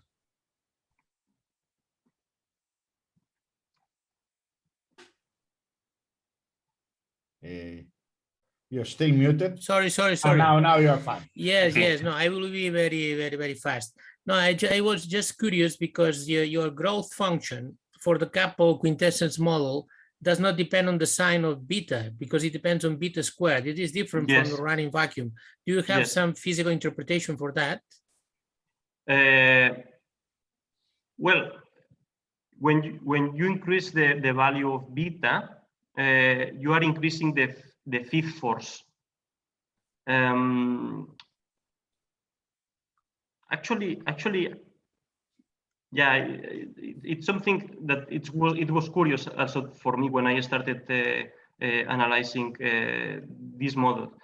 And if you see also the background level, you can observe that the effect is also to decelerate the universe. So in the matter-dominated epoch, already at the background level, you can see that the universe is more decelerated due to this additional, not gravitational force, but fifth force that acts between dark matter particles due to the interaction. So you are enhancing the power of the fifth force when you increase beta. I don't know, but you see, in your case, beta is the coefficient in front of the trace of the energy momentum tensor. It's not the right. So and this kappa is just 1 over the Planck mass. What you have this kappa. But Joan, let me mention something. So let us have a look to the second equation. Okay. Yeah, so this one depends on the sign. Yeah, this is beta and this is phi prime. So phi prime is proportional to beta at the end. So here you have beta squared. Again, so it was shocking for me also to find this independence, almost independent of the sign of beta. It's almost independent, but because of course, if you set, depending on the initial conditions, it can have some very small effect, the sign of beta, but it is washed out, I think, during the matter-dominated epoch. So the overall analysis is independent of this sign, because in your numerical analysis, you only choose positive values. If you would reverse the values, you would get something different. Did you check that? I checked that at the beginning of the analysis, and I found very similar results. Okay. This is why we opted to just explore half of the parameter space, because the Monte Carlo analysis was easier and converged faster. Okay, thank you. Okay, Carlos, you have to, we are running late. I have to tell you again. I remember you have 3 questions as long as you remember. So let's thank the speaker again. I also have more questions, but I will refrain. Yeah, that's right. Please, no, we will have the discussion session. So we will skip the break now because we are really late. So let me pass to Dr. McCabe, Chris McCabe from King's College London, who is going to discuss on handling the light dark matter with gas-based detectors. Chris. Hi, everyone. Thanks for, thanks for listening, I guess. I hope you can all see the slides. It's working okay? Yeah, that's perfect. That's perfect. All right. So thanks very much. So this is maybe a slight change of topic compared to some of the other talks. It's a bit more phenomenological. I'm going to discuss some work I've been doing with my PhD student, Louis. So Louis has done a lot of the work. Can you see my cursor, by the way, as well? Yes, indeed. Yeah. And this is sort of work I've been working on with some experimental colleagues at the University of Birmingham. So we're sort of working on 2 papers. So one which is more theory-based and one which is more experimental. So I'm going to present the theory work, which is done. Paper's not on the archive yet because we want to put both up together, but we're getting an early preview before it goes in the archive.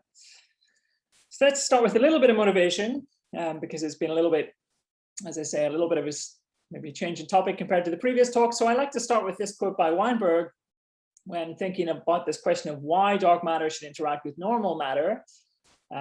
So, Weinberg got great textbooks on field theory, great textbooks on cosmology and astrophysics and so on.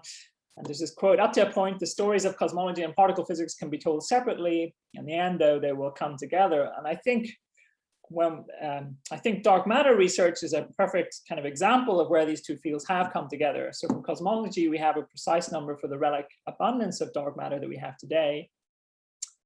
And in theories that attempt to explain this number, it's fairly generic. It's not always the case, but it's very common that in theories that can explain where this number comes from in a realistic model that you get interactions between visible matter and dark matter.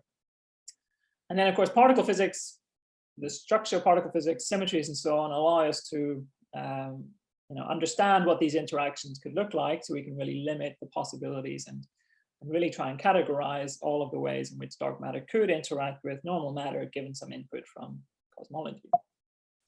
Okay, so the way that I want to think about this search for the dark matter normal matter interactions is through these types of experiments, so what are called direct detection experiments.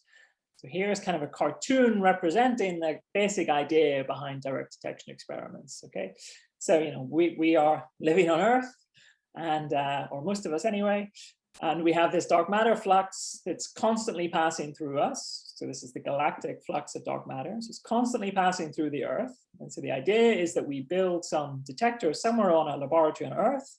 So typically, this is put under a mountain or under some or down some deep mine for shielding reasons. But the idea is that these direct detection experiments are basically counting experiments. Okay, so they look for counts in the so-called event rate, which is just depends on the flux that's passing through us, times the particle physics model, so the way that we think about the interactions, plus there's some often complicated stuff in here in the detector response, so precisely how the fundamental interactions actually induce signals in the detector.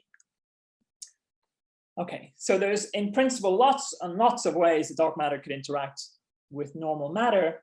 In this talk, I really want to think about one specific example, which is dark matter that interacts with electrons.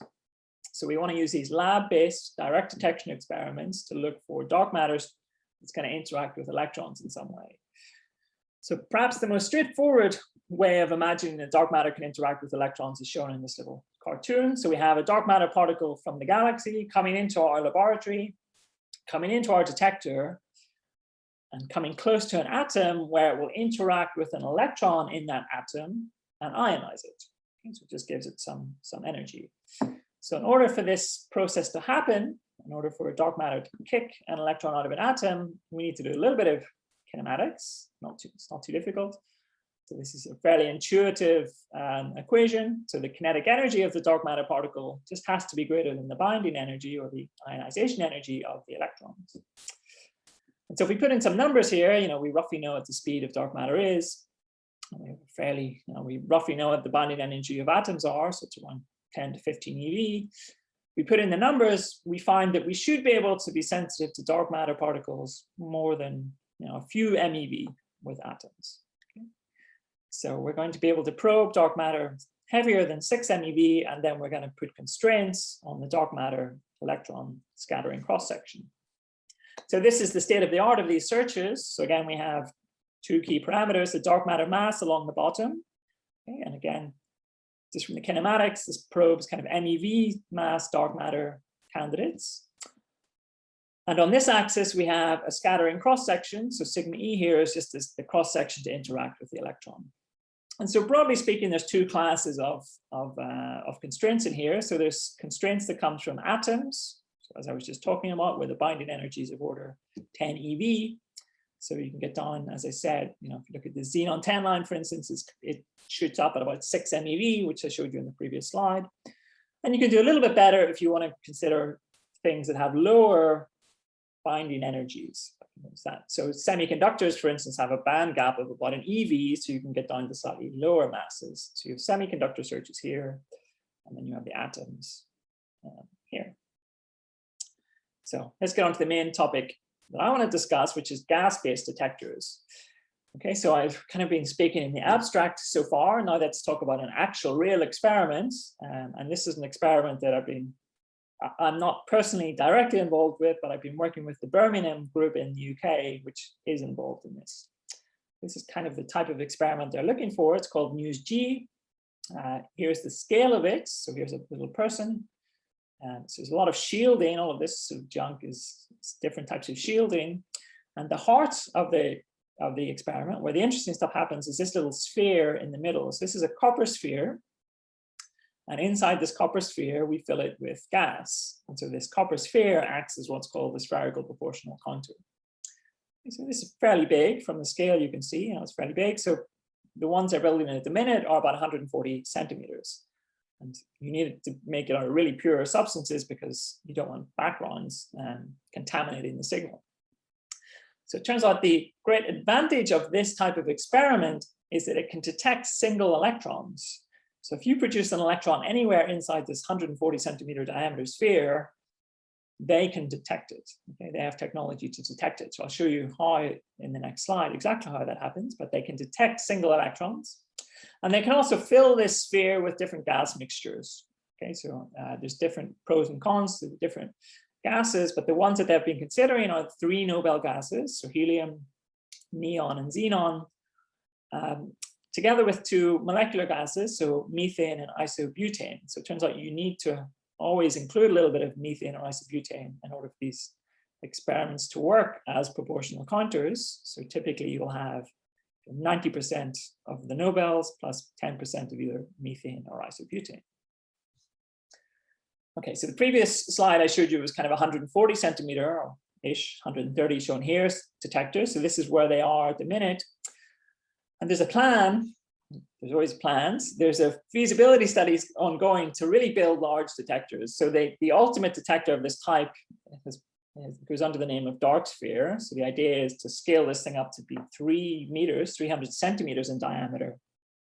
So much, much bigger. Obviously, you can hold more gas. And so there's some proposals at the minute to host this in the UK, in the north of England, in what's called the Bulby Mine, which is kind of why I'm interested in this partially as well. So trying to understand what the physics case is for this really massive gas-filled detector. Okay, so sensitivity estimates have been done for these types of detectors by these MUSE-G collaboration. Okay, so again, here's a plot that was similar to the one I showed a few slides ago. So we have the dark matter mass on one axis. Here we have the dark matter nucleon coupling. So previously I showed the dark matter electron. Here it's dark matter nucleon. And all of the sensitivity estimates, all of the physics that people have been thinking about for these types of detectors is for dark matter nucleon scattering. Okay, so there's a reason for this. So there's kind of lots of lines on here. I mean, the main takeaway is that this experiment will be the most sensitive experiment for dark matter nucleon interactions. Okay, so they know about that, that's well studied. The question that we asked is whether or not this type of detector could also be used to hunt for electron interactions in addition to dark matter interactions. Okay, so it's already great. They know it's great at dark matter interaction, dark matter nucleon interactions, but we want to think about dark matter electron interactions with the same technology. Okay, so again, here's sort of a cartoon of the detector. So trying to give you an idea of why this can be good at dark matter electron interactions. The idea is we have this sphere, so it could be 140 centimeters or 300 centimeters in diameter, filled with lots of gas. Okay, so we have lots of atoms or molecular gases in here.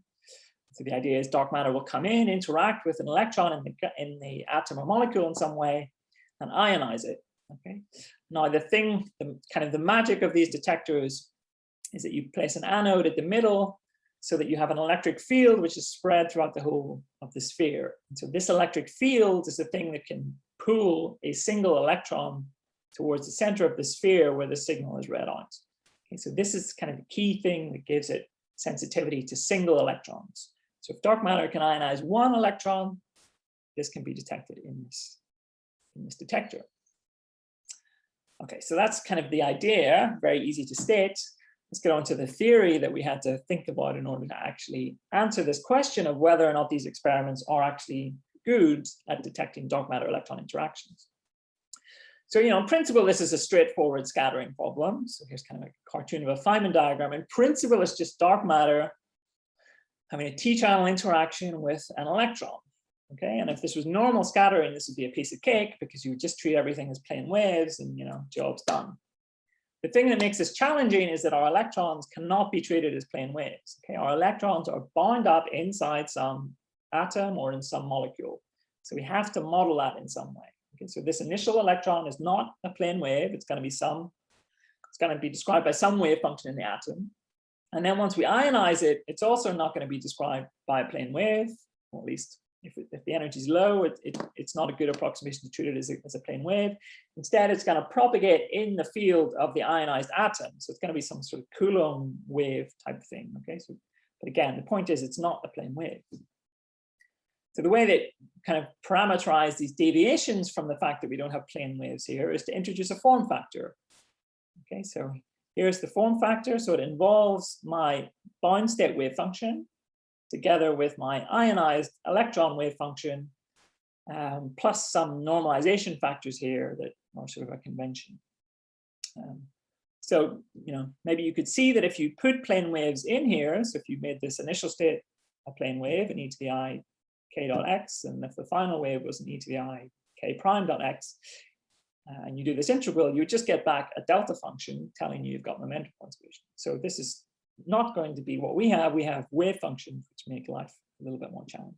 So really the whole challenge here, and what required months and months of work, was to calculate these bound and unbound states and then do this integral to calculate these form factors for the gases that we are interested in. So it turns out after searching around for a while, the tool set that we found was quite useful was to borrow from quantum chemistry.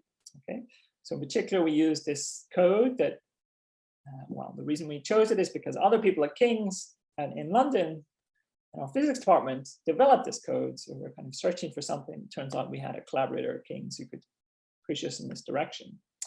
So this code is called PySCF. It's a Python-based code, quantum chemistry code, and it uses a self-consistent field method, which basically means, or at least the way we're using it is in kind of Hartree-Fock mode.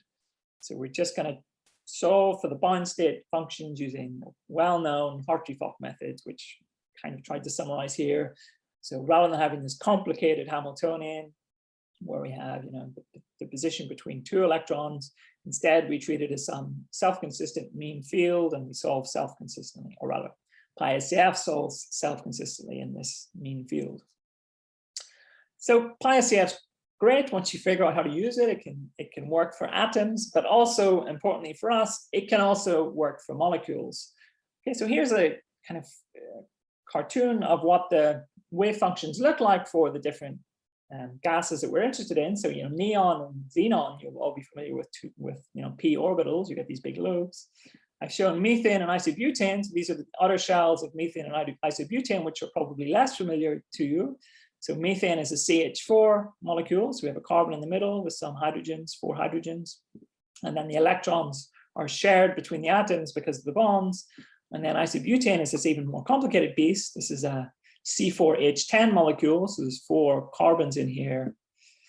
And then lots of hydrogens on the outside. Okay, so the outer shells, the outermost electrons are sort of centered around these hydrogen parts of the molecule. So they're sort of still hydrogen-like, but you have these bonds between the carbon and the hydrogen going on. Okay. I'm actually going to skip this. There's some basic information about how these quantum chemistry codes work in terms of Gaussian functions, but I'm going to skip it. You can ask me about it if you want. I'll just say, you get so something like this is isobutane results. The code spits out something which is long and ugly looking, but which is quite easy to work with. So that thing you want us to make remarks on the code? Yeah, exactly. It's going to be a test later on the numbers. But if you looked at detail on this, this is just a sum of exponentials. So this pi-SCF works by basically just having lots and lots of Gaussian, sorry, not exponentials, Gaussian functions, just lots of Gaussian functions. So you just end up with like a sum of 100 Gaussian functions. So it's relatively easy to manipulate in Mathematica or some other code once you get the output. Okay. So here's kind of a summary of lots of information that this code outputs. Let me just choose one thing that's interesting to look at. So I'll just tell you this is information for helium, for neon, for methane, for isobutane and xenon. The most interesting thing on this table is shown on this line here, which is the outermost orbital for each of these systems. And it gives the energy, the ionization energy in units of EV for these different systems. So we have the theory value and the experimental value. So they kind of roughly agree, which is a good sign. But the interesting thing to look at, which I didn't know about, which I found out is in something like isobutane, just how many low-level orbitals there are in this system. It's perhaps not a surprise. It does have 10 hydrogens in the molecule, so there's lots of hydrogen-like orbitals there that can be easily ionized. Okay, so this is going to be a key point. And it's also sort of methane, you also have a relatively low number. So xenon also has a relatively low ionization number, which is going to be different from neon and helium, which has the highest out of any atom. This is going to come into play when we look at the constraints later on. Okay, so you have 3 minutes. 3 minutes. Perfect. So in terms of the bound states, we used that quantum chemistry code. For the unbound states, we had to write our own code. I mean, in the end, it basically comes down to solving the Schrodinger equation, or something that looks a lot like the Schrodinger equation, the radial Schrodinger equation, for these wave functions.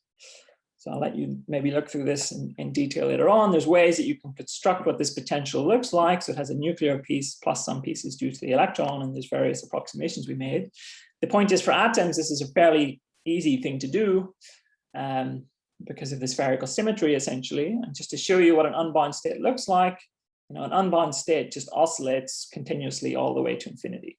Okay, so that's what distinguishes it from a bound state, which decays exponentially. So you get this oscillating behavior that goes to large distances. Molecules was a whole other story, and it caused us a lot of pain because there's no exact spherical symmetry in these systems. So it's much harder in principle to deal with.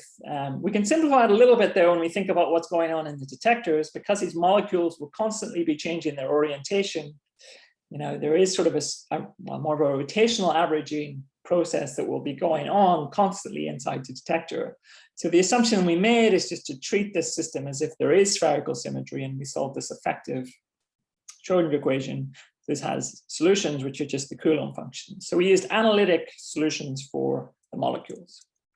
Okay, and so this was, with all of that, we're able to calculate these form factors. So kind of here they are for the 5 gases that we're interested in. Because of the time, I'll maybe skip over some of the details. Let's just say that we've kind of done the hard job. So now we can go on and actually calculate set sensitivity estimates. Okay, so this was all the hard work, was really getting to these plots. So let me, in the last few minutes, show you kind of the sensitivity projections. And we can see whether or not this technology is promising or not to search for dark matter electron interactions. So just as a reminder, dark sphere is this ultimate detector. So this is the one that I'm going to show you the projections for. So this big 300 centimeter guy.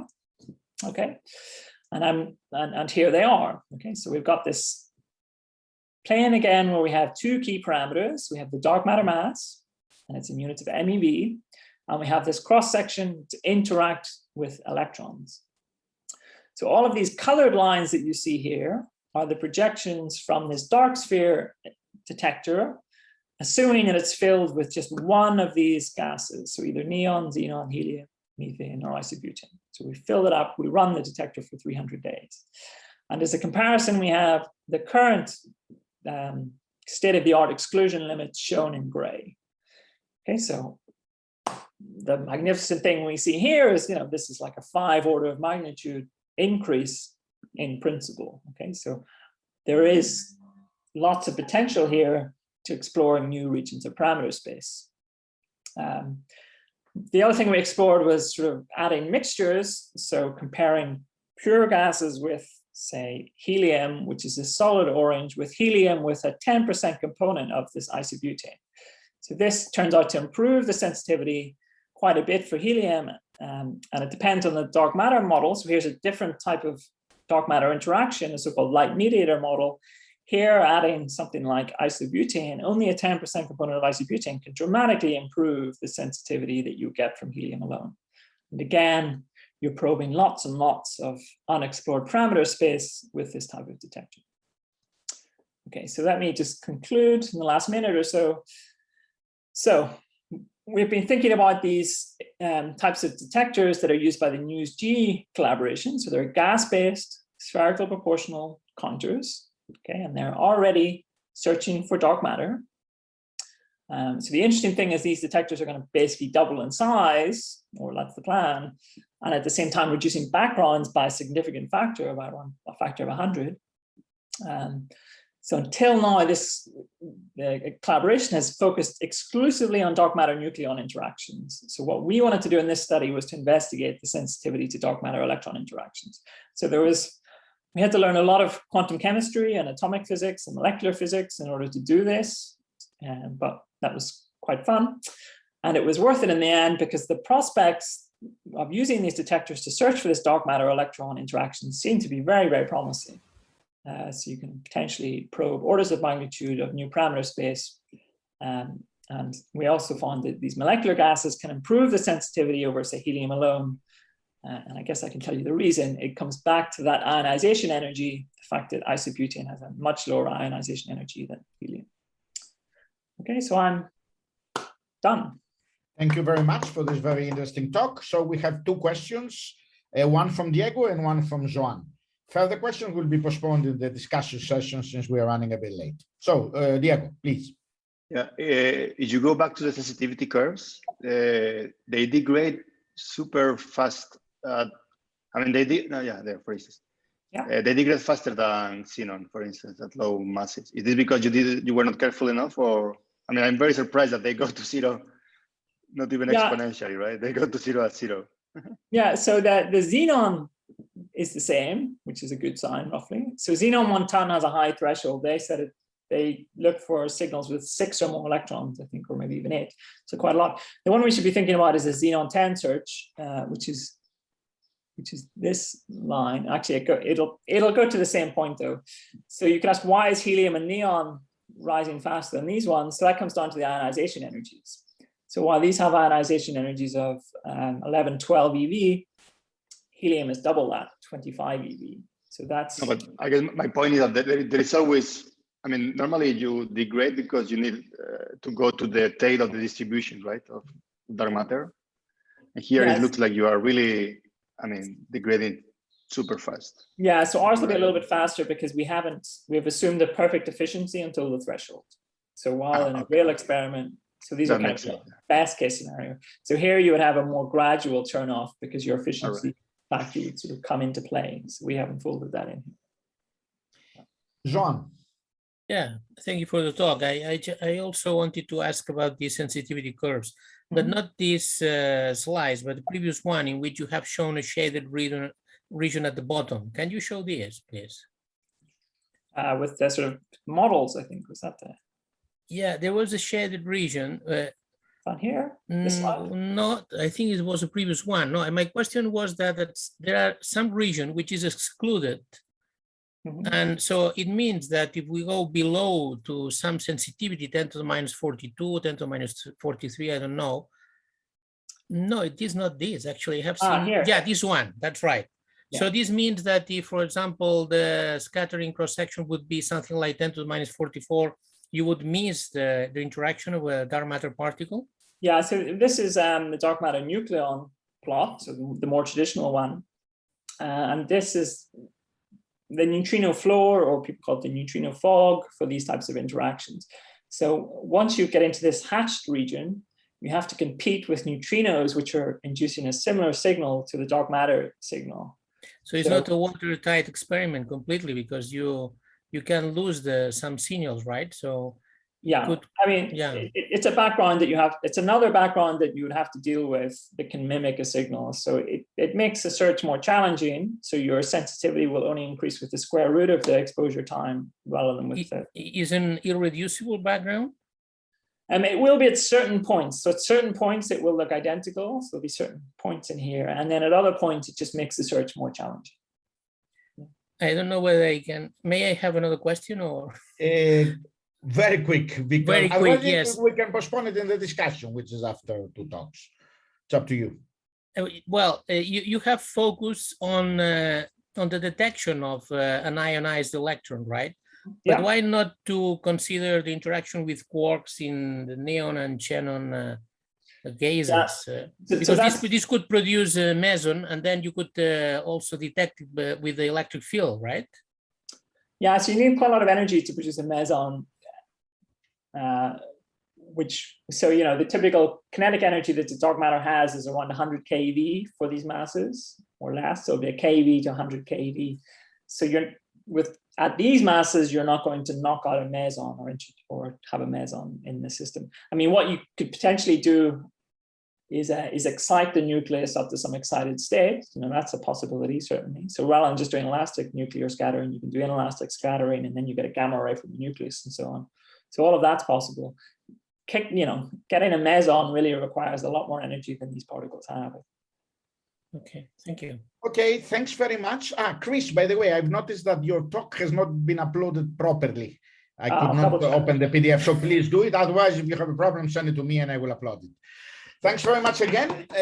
So let me invite now Diego Blas, who is going to talk to us about testing dark matter properties using the Formax globular cluster timing problem.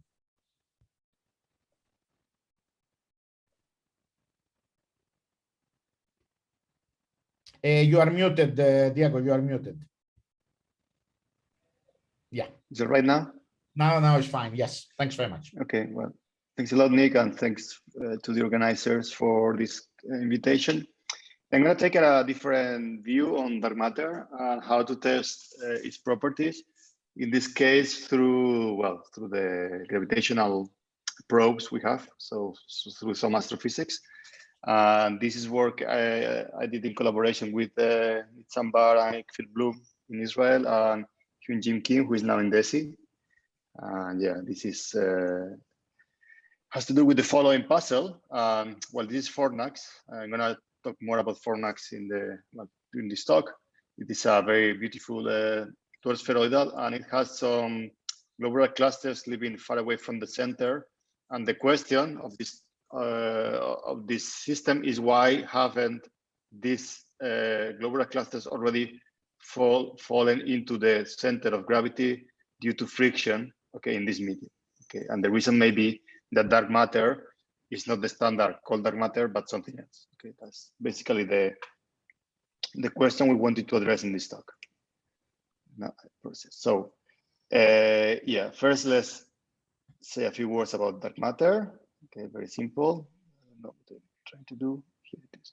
So even if you have some galaxies, there are more probes of dark matter than the standard rotation curves. So here I show a rotation curve of this object, which is very famous, right? So where you see that the circular velocity, that's a function of the radius, requires an extra halo to, to fill the data requirements.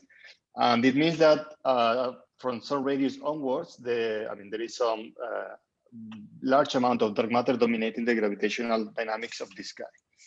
All right, this is very interesting because it's not only gonna modify these velocities of, as a function of radius because you have more gravitational potential, but there is also gonna be a whole new set of dynamical effects because this medium, this dark matter medium, can induce other things like, for instance, tidal disruption of the bodies going through the medium, dynamical friction, which is going to be the main topic of this talk, dynamical heating, and so on and so forth. So the fact that any probe at large radii are also being sensitive to this medium, which is, so abundant in the galaxy, has all these dynamical effects, okay? And these dynamical effects, the important thing I want to stress is that they also depend on the nature of dark matter. So as we're gonna see, we're gonna only focus on dynamical friction, but all these dynamical effects like dynamical heating and so on and so forth are not the same depending on the dark matter properties. That's why I think this is a very interesting talk for this session, because in particular with self-interacting dark matter, our predictions are going to be different. All right. So the general intuition for dynamical friction was built upon the calculations by Chandrasekhar some time ago, and is the following. So we have a mass particle, this red dot here, moving with certain velocity in a medium, okay, which has a rest frame. So as you move in this medium and you interact with it, the idea is that you interchange momentum through gravity. So you leave behind of you a wake of overdensity, because as you move, you attract things towards you, but then behind you, you are leaving a wake of overdensity. And this wake eventually is an overdensity that pulls back from you, right? And as it's pulling back from you, it's trying to stop your motion. And as just intuitively, this is going to be proportional to your velocity, because if you don't move, this overdensity is going to be homogeneous and isotropic. Sorry, not homogeneous. Sorry. It's going to be isotropic around you, so you're not going to move. But if you move, it's going to be more prominent behind you, and that means that there will be some overdensity behind you that is going to try to stop your motion, right? So that's the intuition behind dynamical friction. That means that your velocity reduces, and if you are in an orbital motion, your velocity reduces, you are going to tend to fall toward the center of gravity if there is some center of gravity below this picture, right? So that's what I mean. Is if you need some kinetic energy to keep your motion, then this is going to make you fall toward the center. All right, so let's go back to Fornax. As I said, now this is a more precise picture. So here there is in this, I don't know, you can see where my pointer is now, but yes. There is a red cross, and this red cross is the center of this dwarf galaxy. And there are some globular clusters like this 1, 3, 6, 4, which are quite far away from the luminous center. Okay, so the idea is that if they have been moving in this dark matter medium for a long time, why haven't them already lost their kinetic energy and fallen toward the center? So let's do this with more detail. So those are some numbers for Fornax. So it's relatively close by dwarf satellite. The dwarf satellite of our galaxy. This is the mass, interstellar mass of the dwarf galaxy Fornax, and it has more or less 1 kiloparsec scale. It is dark matter dominated. That's very interesting also, because otherwise baryonic effects will be dominant. And here are the numbers that I want to show you. So it has like 5 or 6 globular clusters with the 10 to the 5 solar masses. And if you compute there, then here on the right, the dynamical friction time, so the time that it takes for them to fall toward the center, you see that there are 2 of them, these Fornax 3 and 4, that in principle, the calculation of the classical dark matter profiles tells you that they fall toward the center in less than 1 gigayear. So the question is why they are already, I mean, they are still there. Okay, and also because these globular clusters are quite old. So you look at the typical, I mean, the star population they are certainly of around 10 gigayears, right? Well, you can forget about this picture. And what we did in this work is basically take this problem and derive the dynamical friction, not only for the cold dark matter, as I'm going to explain in a second, but also for the case of a Fermi gas.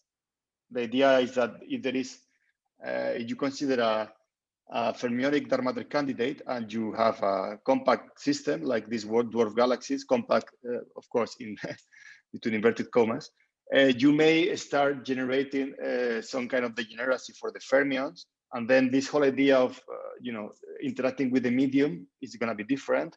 And the same happens with the ultralight dark matter case, where you have this relatively compact galaxy, then you may find that eventually the occupation number, of the dark matter halos are high enough to generate some coherent effects if they are both of bosonic type, right? And also, by the way, and also we derive the dynamical friction in the case of interacting dark matter. In this case, the calculation is the classical one, but the profile is different, as I'm going to explain in a second, and also was explained before me by other people.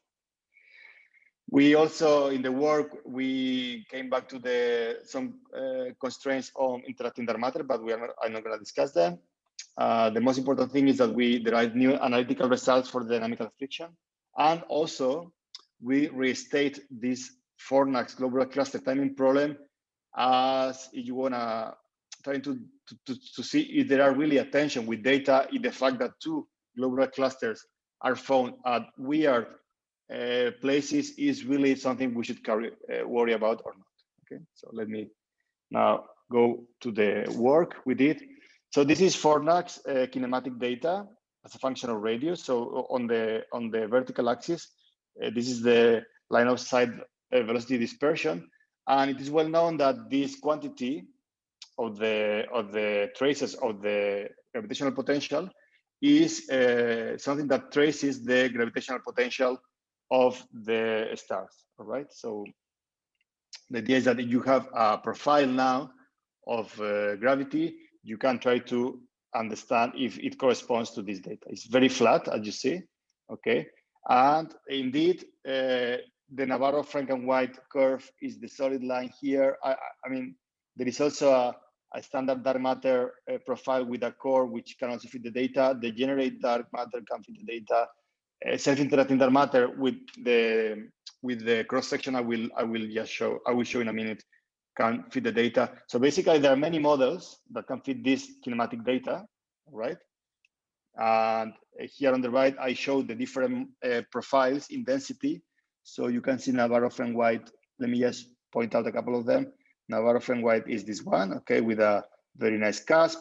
Then you can find a core in this case, which is relatively small and may have baryonic origin.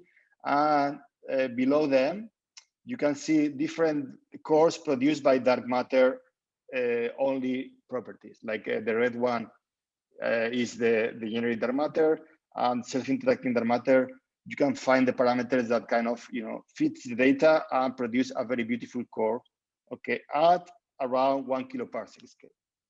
Okay, so far this is just relatively well known that you can fit Fornax data with different cores. Okay, so why is this useful for me? Well, because when you compute the dynamical friction, okay, there are different. So basically, I want to compute the force on my point particle, and it has some dependence. So it has it's a quadratic effect because you need to generate the wake, and the wake pulls from you. So it's a G-square effect. It depends on the background density, and here is where the cusp versus core is very important. It depends on the perturber mass. For this, all the dark matter candidates are the same. It has order 1 correction, which is not important. And finally, it has a correction which depends on the microphysics. Okay, so there are two places where dark matter properties may be important. One of them in this background energy density, and the other one in this parameter here, which tells you about the macrophysics. And all this should be proportional to the velocity. That makes sense, because if you are, if you are not moving with respect to the medium, this force is not present. So for a given halo, you can now compute this as a function of radius. Okay. And if you invert, from here you can find a time scale, and if you invert it, okay, you can easily get a time scale, okay, given by basically is the energy density of the system. You see that for Fornax is around gigayears, and the question is whether by adding a core or not here you can solve the puzzle that I was mentioning before.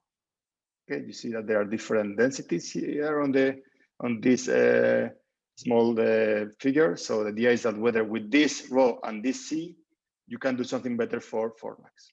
Okay.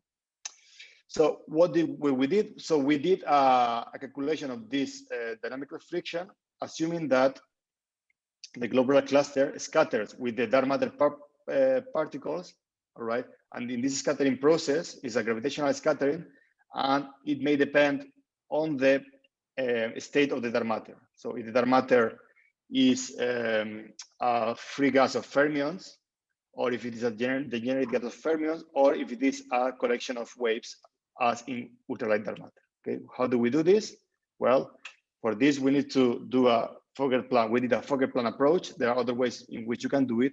And the good thing about this approach is that the only thing you have to do is that in the collision term, okay, telling you how the distribution of globular cluster velocities is changing with, as a function of time. So in this collision term, you put the standard gravitational 2-to-2 scattering plus on the, plus you inform in this collision term about the possible degeneracy or Bose enhancement of the medium, right? If you put all this to one, then you are back to the classical Chandrasekhar calculation. If not, you are computing the dynamical friction of degenerate fermions or Bose enhanced medium. Okay, here it is. There were different approaches to this problem for the purely bosonic case, and indeed in a couple of papers it was mentioned already that this could solve the Fornax problem, but for masses which are in tension with other observations. So in both these Hui and Lancaster and Bad Orr papers, they require very small masses, 10 to the minus 22 eV, which are really borderline with other observations. So let's see if the same kind of approach can be used for fermionic degenerate dark matter or self-interacting dark matter. So here are the different models: vanilla cold dark matter, which has cusp. We can also assume that there is an isothermal profile on the cold dark matter paradigm produced by baryons.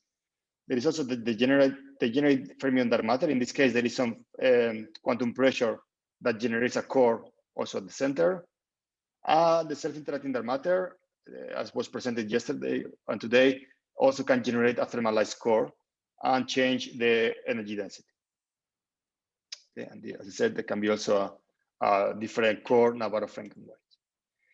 Right, so it turns out that the main result for the dynamical friction has to do with the energy density, not so much about the microphysics in the sense of this C parameter I showed before.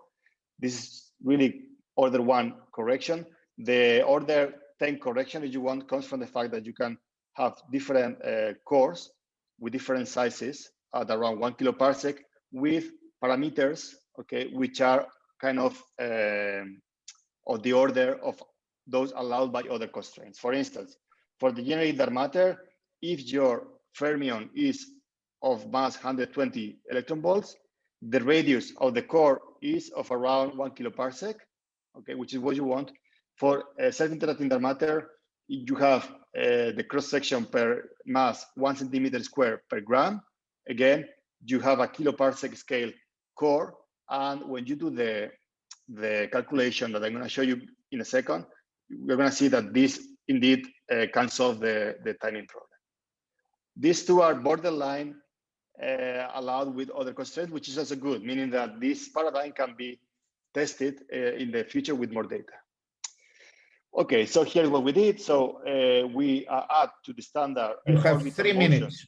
So 3 minutes. Standard orbital, thank you. To standard orbital motion, we add this friction term. What you see is that the radius as a function of time now, instead of falling sharply, is gonna take more time to fall. And if you see what the different profiles do, so here I show time as a function of radius. So that's where you want to find your systems in these different dark matter models. So for instance, take Navarro-Frank-White.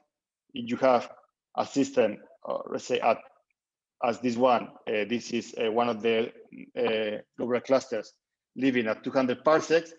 I mean, the typical dynamical friction time is really small. If you have different profiles, it goes up to, in particular, okay, for instance, let's take this self-interacting dark matter, to time scales which are fine for observations. Okay, so this is great. What we did also was we tried to put some statistical weight on this assumption. So we tried to compute the time that it takes on average for these guys.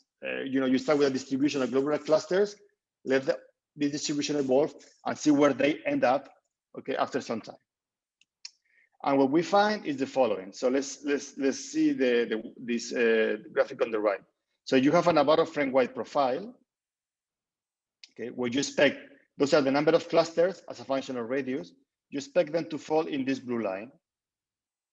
And what you see is that those at the small radius are indeed up in this observable. So in the number of, this is kind of a statistical observable that you really compute the distribution function of globular clusters as a function of radius. And as I said, for Navarro-Frank-White, this is what you expect, and this is, I mean, those are data points. And if you do the same calculation for core profile, you see that you can fit the first two, but then some of those farther away may have some problems. So the idea is that all this requires more data, in particular, not only from Fornax, because all this depends very much on the initial conditions. Okay, so confronted with data, as I said, you can say that, well, there are 2 systems out of 6 which are kind of not where you want them to be, but this, you do you assign a Poisson probability to the, I mean, where they should be today is not, I mean, as a fine tuning is no more than 25%. All right. So the conclusion is that indeed the dark matter cusp predicts a power law distribution function for the globular cluster, which is not what you expect. And if dynamical friction is modified, this can be this fine tuning can be reduced. But indeed, what we really need to do is to model more systems and see what happens with this constrained distribution function. So that was the conclusion of the last part of the talk, sorry. For the main summary, the idea is that we revisited this Fornax timing problem, which seems to be a puzzle, at least to a certain degree. A small core due to baryonic feedback doesn't seem to be enough. A large core with the self-interacting dark matter or the generated dark matter predicts something closer to what you observe in the system. And well, now the things to do is to try to find other systems or other cores which may be, also agreeing with data better. And that's where I'm going to stop. And thank you very much. Thank you very much for this very nice talk. We have time for a couple of questions. So Mark, Lovell, and then Joan, and then Carlos. Mark, please. Thank you very much for the talk. Could you say something about the effect that you might have if the halo isn't actually round?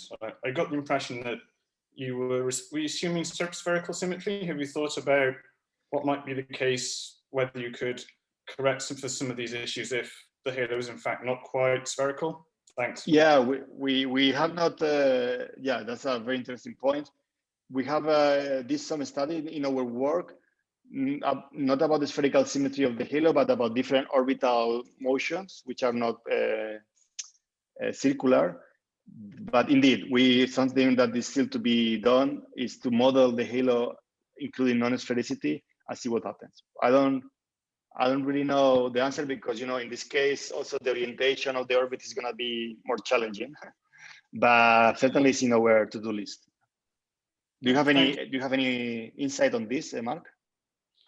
I don't myself, but I've spent quite a lot of time talking to Julio Navarro about related things as part of group meetings, and there may well be a further conversation to have with more of the stuff that he's done, but I don't have that information to hand. Thanks. Okay, thank you. Joan. Yeah, thank you, Diego, for the talk. I just am curious in the collision term, in which you have those signs plus minus depending on the distribution. I mean, what do you have in mind concerning the stuff which is really producing these effects? I mean, axions, for example, or neutralinos or whatever. Yeah, because well, you see. Yeah, of course. But the question is, how does this time scale computation that you are doing depend on these details, and in particular the masses of the dark matter particles? Because if they are axions, they have to be very light. If they are neutralinos, can be much heavier, and so on and so forth. How this stuff enters in your calculation, if it enters at all? Absolutely, yeah. The mass enters in the distribution function that we use. So but then what is the kind of assumption that you do on these masses?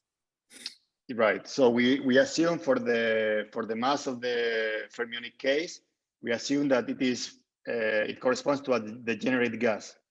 So a degenerate gas is not clear as I was asking Carlos yesterday. So for the distribution of the degenerate gas, we assume a distribution coming from from the standard entropic calculation. So from the standard kind of isothermal logic. But if the mass, I mean, that requires that the mass is around the 100 something eV, depending on the system. If the mass is heavier, then those fermions are going to be non-degenerate. So this is only valid around the degeneracy for the fermions. And for the bosons, yeah, as long as they are light enough, then they are going to have high occupation numbers. So let's say if they are below, depending on the system, but for Fornax, yeah, if they are below, let's say 10 to the minus 3 eV, you will start to see some bosonic effects. Okay, so you could accommodate some sort of actions here for this calculation? Yes, but, well, the QCD action, I don't think is going to make a real impact. It has to do ultralight. For really, yeah. And for the fermions, well, in principle, this is a tool to you really maybe. I mean, in principle, you could detect dark matter mass this way if you can find the system at hand. But as was mentioned before by Mark, there are many astrophysical effects that can also mimic this loss of, these different time scales. And you need to find many systems. I think the problem with this probe, well, not the problem, but that's a characteristic, is that so far Fornax seems to hint towards something. And now we try to find other systems to process. We are running really late, so let me ask Carlos to ask a quick question, and then we go to the last talk and then to the discussion. So, Carlos, please. Okay, thank you. Yes, I want to make you a fast comment because regarding the degenerate candidates of fermions, these profiles have a lot of tensions, I will say so, because for example, Lisa Randa showed recently, a couple of years, that even if you would like to fit galaxies of dwarf with these degenerate fermions, you still need a Boltzmannian tail for the halo in order to reproduce data. Also, they have you have tensions with the phase space density, Gantry-like constraints, and also Lyman alpha. I mean, so I don't know this. And also I agree. I think that this indeed, I agree. Yeah, and also why you should fit this degeneracy only for small galaxies, but not for larger. I mean, we have shown this in a couple of papers saying that, the full model is more likely, if you want to do fermions, is a semi-degenerate. and the most general solution develop a central degeneracy at the center, but at a Boltzmannian or tail halo at the outer part. So that's just a comment. True. But then in this case, as I say, in this case, there is no, well, if you want, what I can say is that in this case, the generated dark matter cannot explain fornax. That's okay. I mean, but indeed, that's our conclusion too, that the most promising candidate of all those are the self-interacting dark matter. Okay. And the cross-section of this self-interacting is in agreement with bulk clusters in your case? Yeah. This 1 centimeter square per gram is basically on the ballpark. Good. Thank you. Okay, so thanks very much again. Thank you, Diego. And let me invite now the last speaker of today, Professor Saben Sakhr from King's College London, who is going to talk to us about gravitational anomalies, dark matter, and leptogenesis. And then we move to a short discussion, whatever is remaining. Okay, thank you very much for the invitation. So my talk will be on gravitational anomalies, dark matter, and leptogenesis. And this work is covered in the 6 papers below. So it may sound that it's a kind of peculiar set of robes that I have, gravitational anomalies, dark matter, and leptogenesis. Are they really connected? So what this talk is about is to show the connection between the topics. So we're going to tie together the leptogenesis or baryogenesis, dark matter, neutrino mass, all from a string-inspired perspective. So our recipe, the recipe that I'm going to talk about, is dams. And here is a beautiful dam from Taiwan. And D here means dark matter. A means anomalies, gravitational and gauge. M is ordinary matter, and S is strings. And I shall show how they're all kind of in a family. They're all brothers. They all need each other, at least from our point of view. For us, the dark matter will be a gravitational axion. The strings, for us, strings will be primarily gravity with torsion. So let me just revise or just go through the standard components of the universe's energy density. We know that the density, the component from matter, which is going to be mainly dark, over the critical density is about 27%. For the baryons, that's going to be 4%. And the thing that we are going to, at the end, one of the main motivations is to know as the baryon, anti-baryon asymmetry.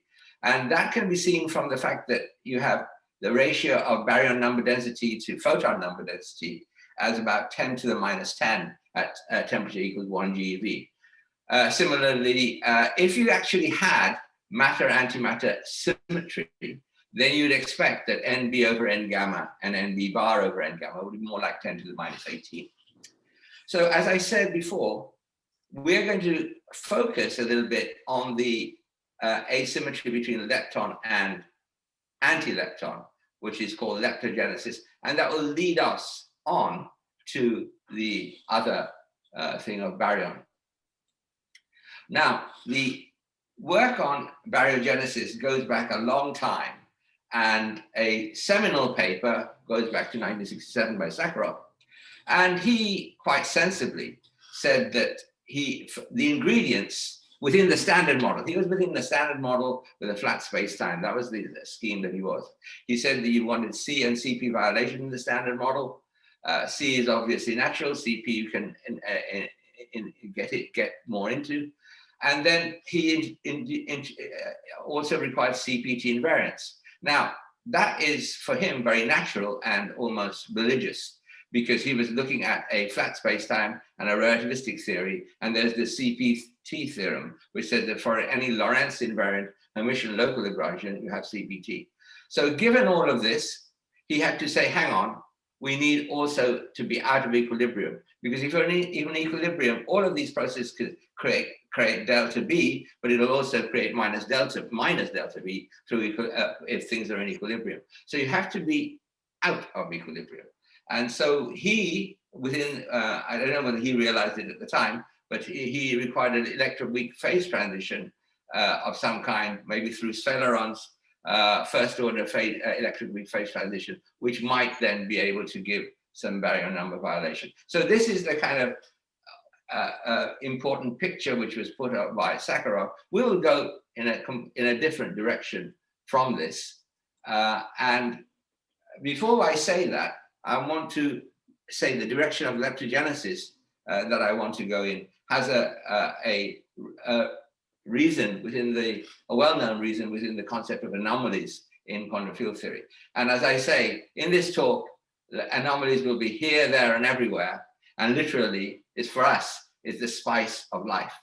Okay, so in the electroweak interactions, you have the, because it's chiral theory, you have the baryon current given by this, and you have the electron current given by this. And then you have the triangle anomaly, originally the Adler, Bardeen, and Jakiv, or Bell, I think, I suppose, Adler, Bell, Jakiv. And then you have there that the divergence of these two currents, because of quantum fluctuations, gives rise to this term where W tilde is the dual of the W field strength center SU2, and B mu nu is that of U1. Unfortunately for this talk, I realized later this is a very unfortunate notation because I'll be using B mu nu in another way. But anyway, for the moment, it's not really relevant. This is going to be the U1, F mu nu maybe that you're more familiar with. So as a result, B minus L is conserved. So if somehow you get a delta L, then you need a delta B. So that was the kind of idea of the electrogenesis. Now, that's what we will be focusing on. Sakharov's recipe, although it's very interesting, currently suffers from having insufficient CP violation within the standard model, and also the electroweak phase transition is more likely to be second order than first order. So our idea of dams, which I showed you, has ingredients beyond the standard model. And the ingredients that I'm going to be talking about, it comes from string theory, partly from string theory, which is in string theory, you have the bosonic gravitational multiplet, which contains not only the graviton, it also contains the dilaton, and particularly interestingly, it contains an antisymmetric gauge field, B mu nu. That was the confusion with the previous B mu nu, sorry about that, which is a gauge invariant fields, and with it, there comes a gauge invariant field tensor called H mu nu rho, which is this antisymmetrized version of that. And associated with that in 4 dimensions, you can introduce a vector B mu x, also a gravitational axion, D mu bx, where bx is a pseudoscalar. Now, this guy is going to be quite important for us. Sorry, I've skipped a page. Okay, so that's one thing. And the other ingredient that we have is a right-handed sterile neutrino with a large Majorana mass. That comes from the seesaw mechanism, and you will know that in the seesaw mechanism already at high enough energies, there is electron number is violated. So it's a sort of natural ingredient which we're incorporating. So that was some physics beyond the standard model. We are trying to kind of be economical about the physics beyond the standard model that we want to introduce. Now, going back to our axion of the B mu x that we talked about here, just that, what we want is a CPT violating background. So there'll be a non-zero B mu x background. That is obviously, why, okay? But nonetheless, that gives us our phenomenology. And what I will try and show you that somehow the anomalies and other sorts of things that we're talking about here, but primarily the anomalies, makes that a reasonable possibility. So now strings, as I said, we have the Cal-Bremond B mu nu there. and the h mu nu rho associated with the field tensor can be written, just the gravitational part of it, and the low energy string action can be written there. There's obviously a lot of other stuff.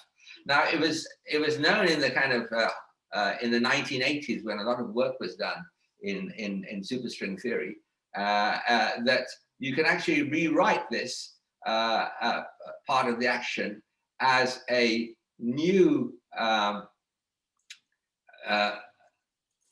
curvature scalar, but this time in terms of a affine connection which has a antisymmetric piece. Nu rho is antisymmetric, and that is within the theory of affine gravity is known as contortion.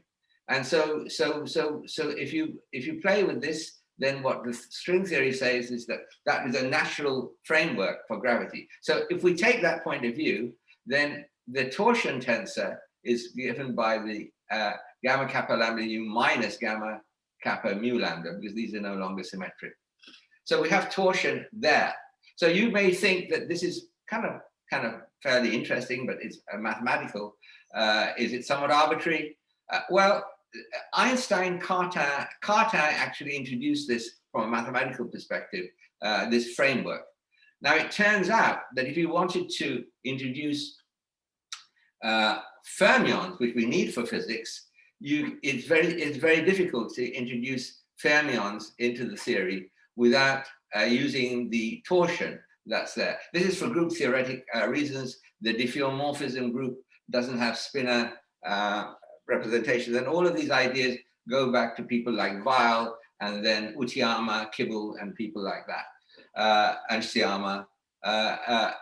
So torsion is necessary to incorporate fermions. So actually, if we are going to do a theory involving fermions, it seems that within at least the framework that we are aware of, that would be actually a very pleasant and necessary ingredient to put this in. Now, going back to the phenomenology of our model, what we have is we have the, I hope I've motivated partly. So we have the standard model Lagrangian, and then we have the Majorana, heavy Majorana fermion with N. We only need one species for our model. And then we have a Majorana mass, and then we have it coupling to the background of the Cabré-Monde, and then we have a Yukawa coupling. So if you analyze this model, then what we'll do is that we only need, we'll just take one family of fermions, okay, and then if we have a background of Bi equals 0, which we need for isotropy, and B naught Z, which is the time component, we have phi of f of z, then in our work we can see, and z is mn over t, we've seen various cases. We've seen fz equals 1, fz is equals z to the minus 3. Of course, in all of these cases, this phi is non-zero. So we can have, but it's a non-zero thing, and it depends on the fall-off, depends on certain details. So if you now look at the gravitational background of Robertson-Walker, we have G naught naught 1, Gij equals minus a squared 2, delta Ij. This is not the axiom, by the way. A is used a lot for all sorts of things. This is just the scale of expansion of the universe. And then if you look at the decays of the Majorana fermion, heavy one, into L minus H plus nu H naught and N L plus H nu bar H naught, because remember N is its own conjugate. So basically these are lepton number is not being conserved. And you can see that these decay rates in the presence of the background B lead to two different, the channel decay rates aren't the same. And this gives rise to a lepton number asymmetry, which then freezes out at temperatures TD, which is of the order of the Majorana, heavy Majorana mass. So in our case, we found that the total leptogenesis was about 0.017 of B naught over Mn, where B naught was this background value at freeze-out temperature of T equals TD. We found that TD was about 60 TeV, for Mn about 100 TeV, and B0 was about 0.1 MeV, and Y was about 10 to the Yukawa coupling was 10 to the minus 5.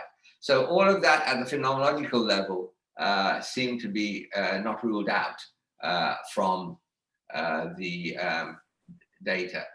So now the question is, why is this B0 non-zero? Is there a, I mean, we've assumed that the scale for it is a non-zero scale.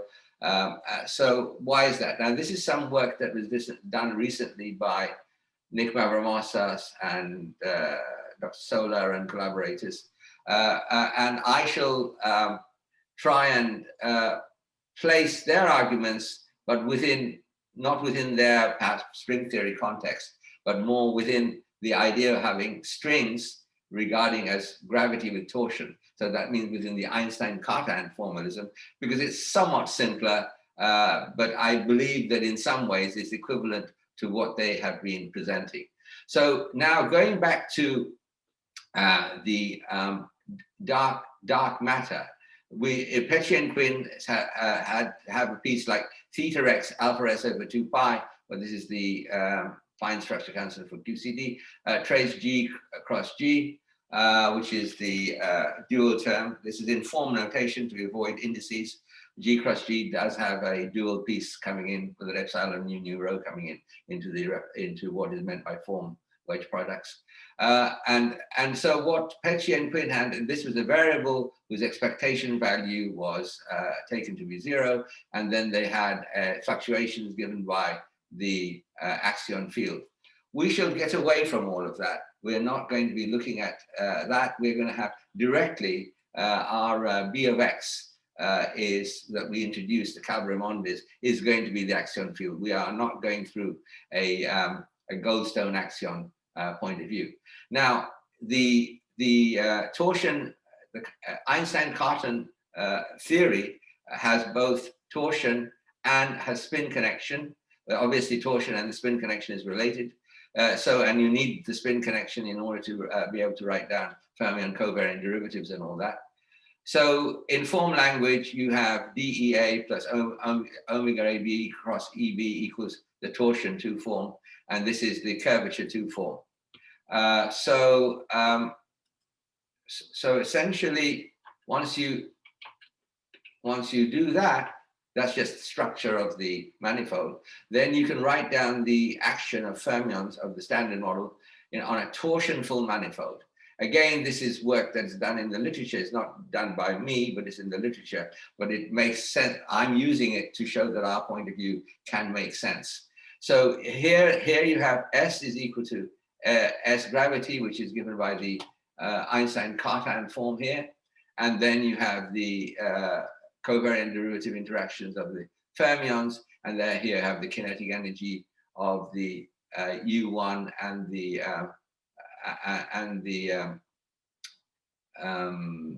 SU3 interaction there. So once you do all of this, so that's fine. So we've got here torsion coming in through these interactions here. Once you do this and you look at the equations of motion, then you find that the torsion that I introduced before here, that torsion 2 form, that is actually related from the equations of motion to the sum over the chiral currents. Okay, and so that was classical. Now you can imagine that once you have quantum behavior, that then you will get rise to the axial anomaly. And the axial anomaly in this form language is again given by that for the U1, FF dual, G dual for SU3. And now you have also a gravitational anomaly, R tilde,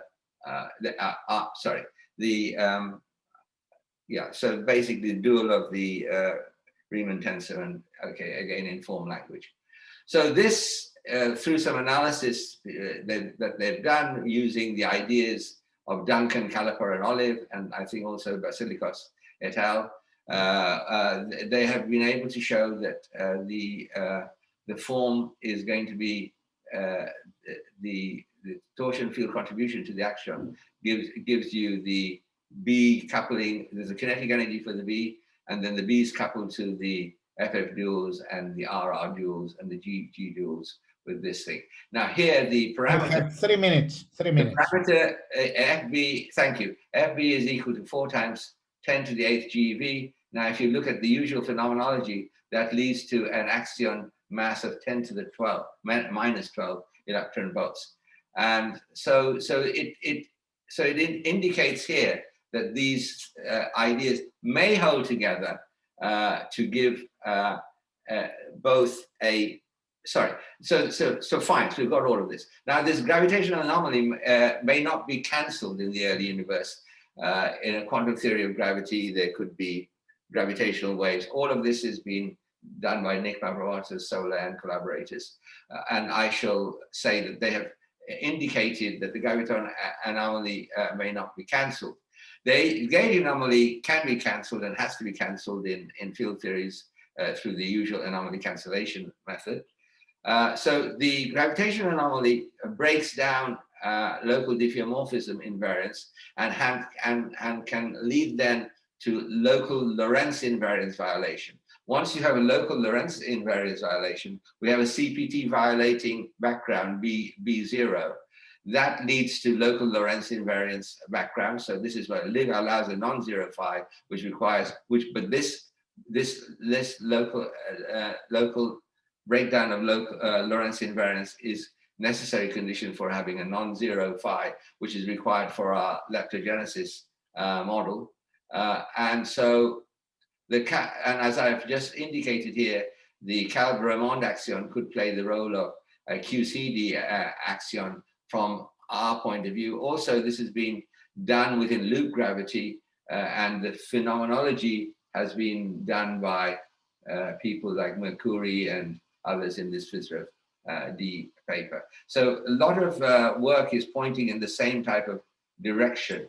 And so our band of brothers, who I wanted to be a band of brothers at the beginning of the talk, may well be a band of brothers. There's an intimate connection through anomalies and other sorts of things that they can all hold together. Thank you very much. Thank you very much for this nice and comprehensive talk. We have, before we move to the discussion session, we have time for 1 or 2 questions on this part. Well, if not, I have one remark actually. When you gave the mass of the axion 10 to the minus, you gave 30 or 12 EV, you have assumed the string scale to be of the order of Planck, because with Joan, we have noticed that this could go to up larger masses if you reduce the string scale up to 10 to the minus 8, for instance. No, I have. That's correct. That was the remark. 10 to the 18th. Yeah. That's right. So you have a precise, so you have some freedom to get larger masses. You use the usual sort of thing where you have the axion constant. The axion mass is the usual phenomenological way of doing it once you know the F pi and F phi. That's right. Very nice. Further questions on this talk?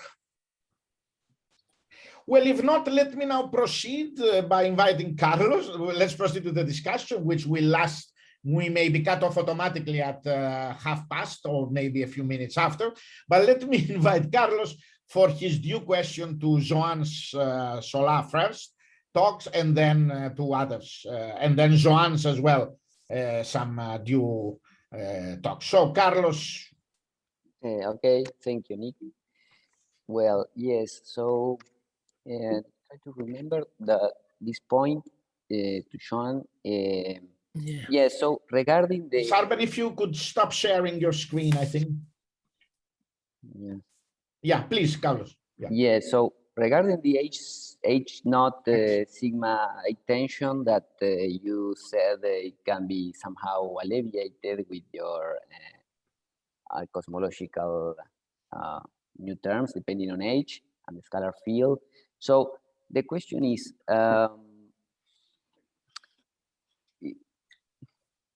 with this, have you considered the corresponding dynamics of this field in the very early universe, and because once you have the constraint from H naught, you should, I guess, check also that your constraint for early universe, for example, the constraint which tell you that you should not spoil CMB physics with these new fields.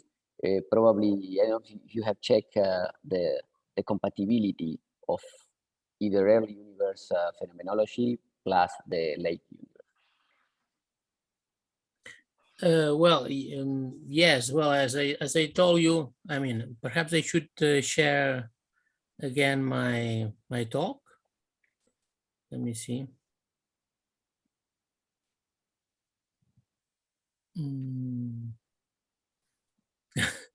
Yeah, it is not active now. Oh, sorry. Why? I mean, is in principle. Can you share? No, it or? should be. But, Okay. Otherwise, I can put your talk on myself if you like. No, don't worry. It should be here. Yeah. And now let me share this. It is what a strange thing. Or you will just to comment, it's okay.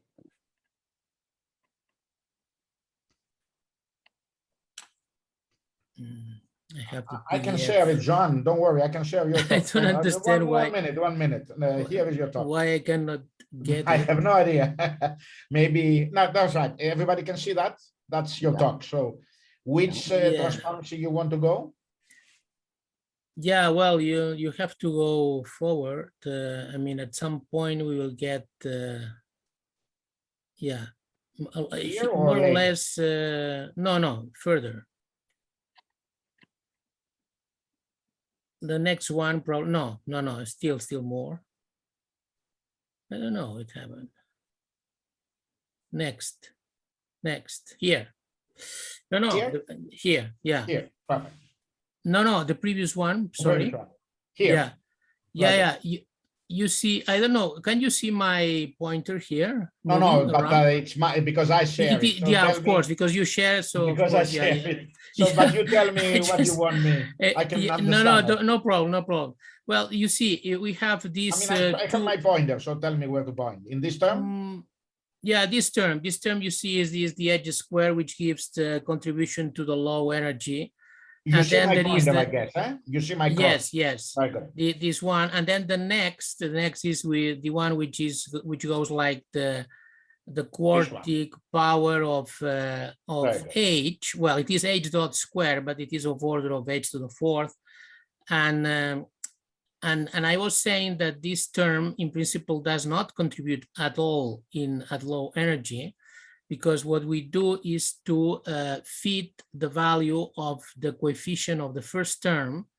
I mean, this term which goes with this non-minimal coupling, psi minus 1/6, okay? So this part can be fitted to low energy. And then from here, we get an improvement of the description of the cosmological data, as I was saying, but this has no impact on, well, it has an impact, but it is very low concerning the nature of the second term, because you see this term is absolutely negligible at present, okay? And but of course you are right that if we give a bound to this coefficient here of the h squared term, which depends on psi minus 1/6, then this would have an implication of on the second term, which goes like psi minus 1/6 squared, okay? Yeah, but the point is that in order to implement inflation in this running vacuum model, we do not use actually this term here. This term is predicted by our calculation, but as I was telling, the main term which will trigger inflation is the one which is written below, which is this h to the fourth power, which does not come explicitly from this calculation. However, it comes from the stringy version of this calculation, which is the one that I was not talking about because I didn't have time. And it comes from this Chern-Simon action here, which Nick is pointing at very properly. And this coupling here with the Karl-Ramon axion, this term, when you compute the average in the early universe in the presence of gravitational waves, then you are led to this h to the fourth power that we have here. So the h to the fourth power terms are back, despite the fact that in the quantum field theoretical calculation did not show up. Yeah. So when you include these terms h to the fourth, then you can use them. Yes. And then you can implement inflation in a way which is completely different from Starobinsky inflation. Whereas in the previous transparency, if you can show, Nick, sorry, in this, what we have is a typical Starobinsky inflation, because what we, if you want to implement inflation with this term, then you need the period of the early universe where h dot remains constant rather than h itself, okay? So if we would implement through this term, then we would get the kind of standard Starobinsky inflation. But this is not exactly what we want in this running vacuum model. We want to implement it at a running vacuum model using this h to the fourth term. And that's why we resort to this stringy version, which is quite nice. Okay, but then, Joan, if you want to assess for the early universe and include this h to the fourth, then you should redo again the h0 naught tension with this new theory in order to make a claim regarding the constraint of the parameters of this theory, at all scales, right? Well, you see, the point is that this psi minus 1/6 that we have here is not necessarily involved in the stringy part. So I would say that these two parts of the effective action are quite independent. Okay, so but you say that the h to the fourth will not play a role in the local universe. No, because of course this h to the fourth is completely negligible at present, so there is no impact. You say so we can just fit the low energy part and use it, and then we can connect the high energy, the part in the early universe, through the h to the fourth term that we get from strings. Okay, and they are independent. If I may say here, I'm sorry for interrupting, John. The coefficient is quite fixed in string theory. You see, this is the blank scale. So you can compute. From anomalies, we can do, as Joan said, this gives a quite definite coefficient of the h to the fourth term, which is of the order of 10 to the 14, 10 to the 15 GeV, the inflation. It has nothing to do with the psi. It has nothing to do with the psi. We don't have psi's here. We just have, it only comes from this term. If you have the psi on top of it, whatever corrections it is. That's right. So my question is what also Sarben was discussing. Sarben was also discussing. Yeah, he was discussing also the same.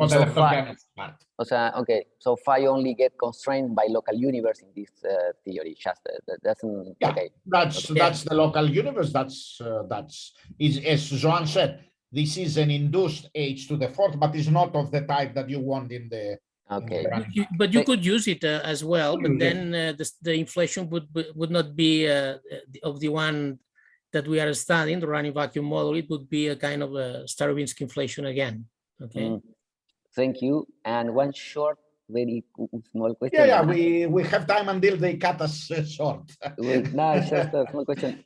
This kind of theories, is there a chance to solve the cosmological constant problem with this kind of running vacuum theory? Well, there is some possible claim here, because as you see, there is an absence of m to the fourth contribution. Please go to the previous one. You see this m. There is a when we relate the two scales, raw vacuum at m and m0, then the relation between these two scales does not depend on the quartic power of the masses, which is the typical thing that you find when you use a standard calculation of the renormalization of the vacuum energy, say, for example, in dimensional regularization.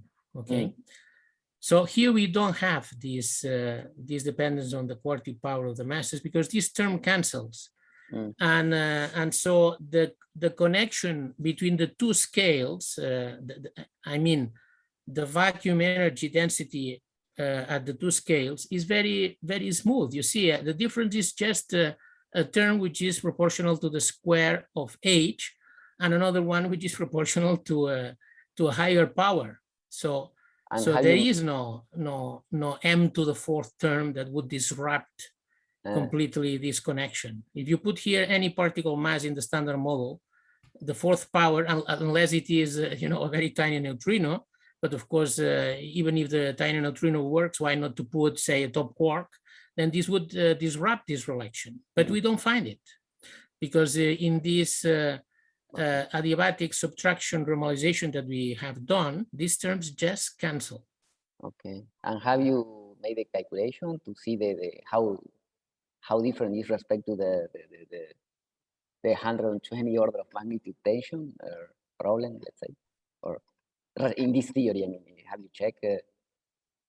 Yeah, well, we don't have this term that you mentioned, because this term is actually hidden in, you see, in this definition of raw vacuum that we have on top. You see, yes, here.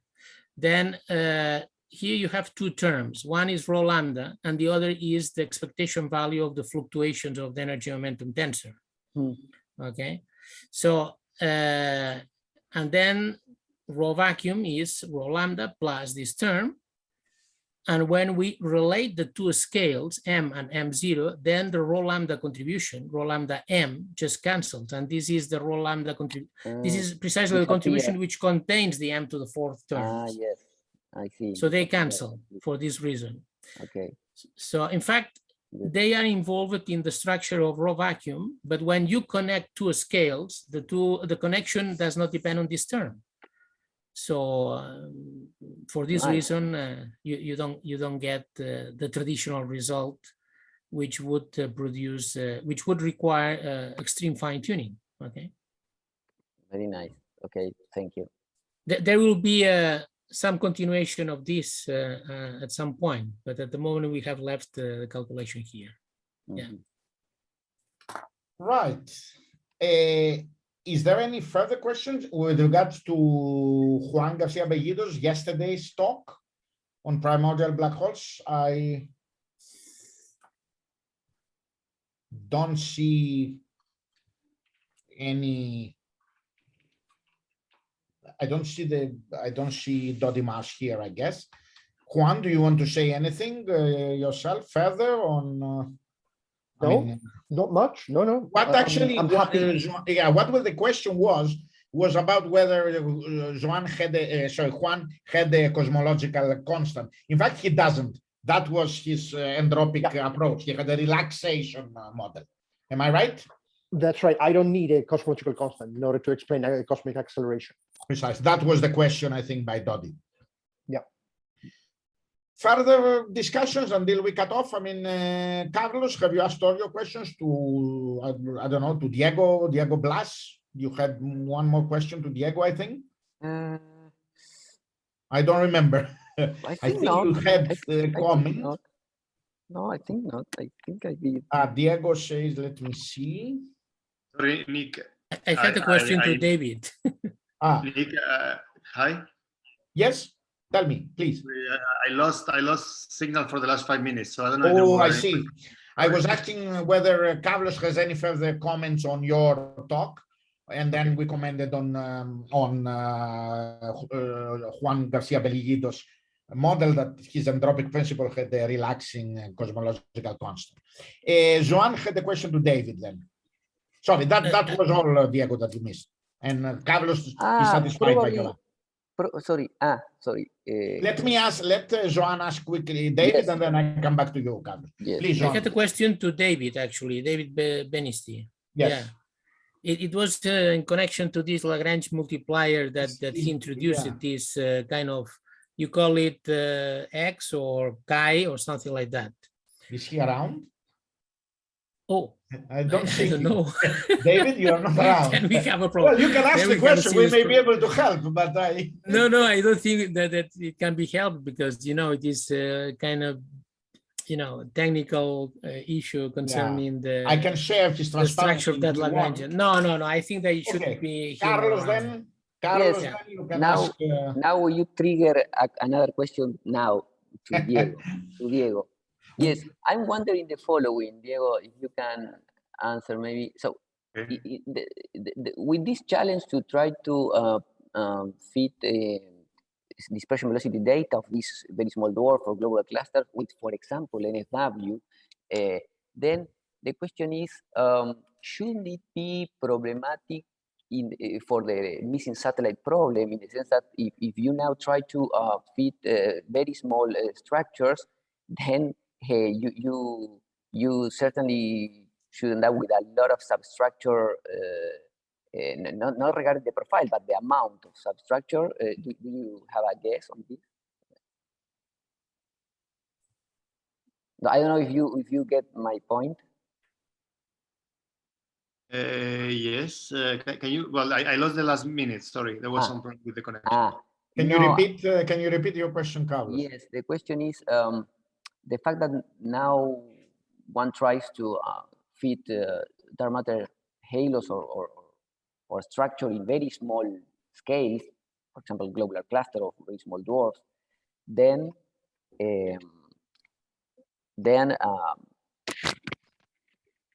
this will imply that you produce a lot of substructure, and then it goes in the wrong direction to the missing satellite problem. That's my concern about the cold dark matter. So you are asking me if you believe the kind of profiles that we are favoring. Yeah, if you believe this is problematic for the missing satellite. I don't think so. I think it's indeed goes in the right direction, because you are. Yeah, I don't really know, to be honest, if with these fermions. No, with the NFW, I mean, with the because. Yeah, with NFW for sure. I mean, I don't have anything to say beyond the standard. Okay. Yeah, this is actually what I wanted to ask, if I may, Carlos, on this, because since we are going to be cut off in 5 minutes. Yeah. Carlos and Rueda and Rufidi, the so-called RAR profile, which is a core halo, which Carlos was talking yesterday. If you put self interactions in degenerate fermions like neutrinos we have, it might be able, Diego, to give to have observable constraints from your formats, I believe. It depends on the cross-section of the self-interactions. Yeah. Because with Carlos, we had in our model, we have, what is it, Carlos? 8 orders of magnitude stronger than the weak interactions. Am I right? Yes. It's about 8. Yeah. Yes. So, you know, you might have constraints. That was the only comment I wanted to say. But you have to take into account the modified profile. The main point of our work eventually is that, you know, when you have a profile, there is a new way to test it, which is through dynamical friction. As easy as that. That's a conclusion. I mean, it's not new, but yeah. Very good. Very good. And one more final question that I have to Juan, actually. Juan, you're there? Go ahead, Nick. Can you have primordial, by collapsing of primordial black holes, you will have primordial gravitational waves, I presume, if the collapse is non-spherical. Could you have primordial black holes in a pre-inflationary universe, for instance? You dilute them, right? You dilute them after inflation, but I mean, in principle, you could have them, okay? Yeah. And then you would have a pre-inflationary universe gravitational waves. I'm asking, that's my question. In general, you could have. Am I right? In principle, you could. You would dilute them otherwise. But it's you dilute them, even during inflation, if somehow you couple to some other fields, gauge fields, for instance, you can enhance the production of those. These would back react on the metric, and they could provide the seeds for black holes. They could form at reheating. They could form in radiation. They could even form later on. Yeah. Very good. That's my question. Because also in our approach with Joan, we have a condensate of gravitational waves that are created in a pre-inflationary phase. So we need primordial black holes in some, so I mean, among our reasons, and then let me clarify something, because you seem to associate gravitational waves from the actual collapse to form black holes. Now, if black holes form out of very rare fluctuations in your quantum fluctuations from inflation, then typically they would be spherically symmetric. Okay. It's So very you will rare not that you have- would produce gravitational waves from the collapse. Yeah, You could produce them because they are sufficiently large that you have second order contribution to the energy momentum tensor, or stress tensor, by domain which walls. produce gravitational waves. This Yeah, you or could by have, domain no? walls, or by domain walls. Or some other topological defect. But from second order scalar fluctuations, you also produce gravitational waves on the scale on which those fluctuations enter the horizon, of course. Okay. But not, Very not good. at the formation itself of the black hole. We've Very good. computed the amplitude and it's negligible. Very You would good. need very rare, I mean, the fluctuation would not be so rare, no? And otherwise, by what's this? It's not a Saturnoid, it's some other Russian predicted that you would expect the Hessian to be perfectly symmetric, and therefore it would be spherically symmetric. Very good. The collapse. Yeah. Very good. Thank you very much. So I think You're we welcome. come. Thank you. Thank you also all the speakers for their talks. I think we come to the end of our discussion. Thanks very much, everybody, and I wish you to enjoy the rest of your conferences, your plenary talks, your parallel talks. And thanks very much to everybody. I hope you enjoyed this session. And hopefully I will see all your papers and the proceedings, of course. We will receive discussions, instructions, I guess, on this. So I believe, I mean, we are still going on, but I believe now we will be cut off. So thanks very much for everybody.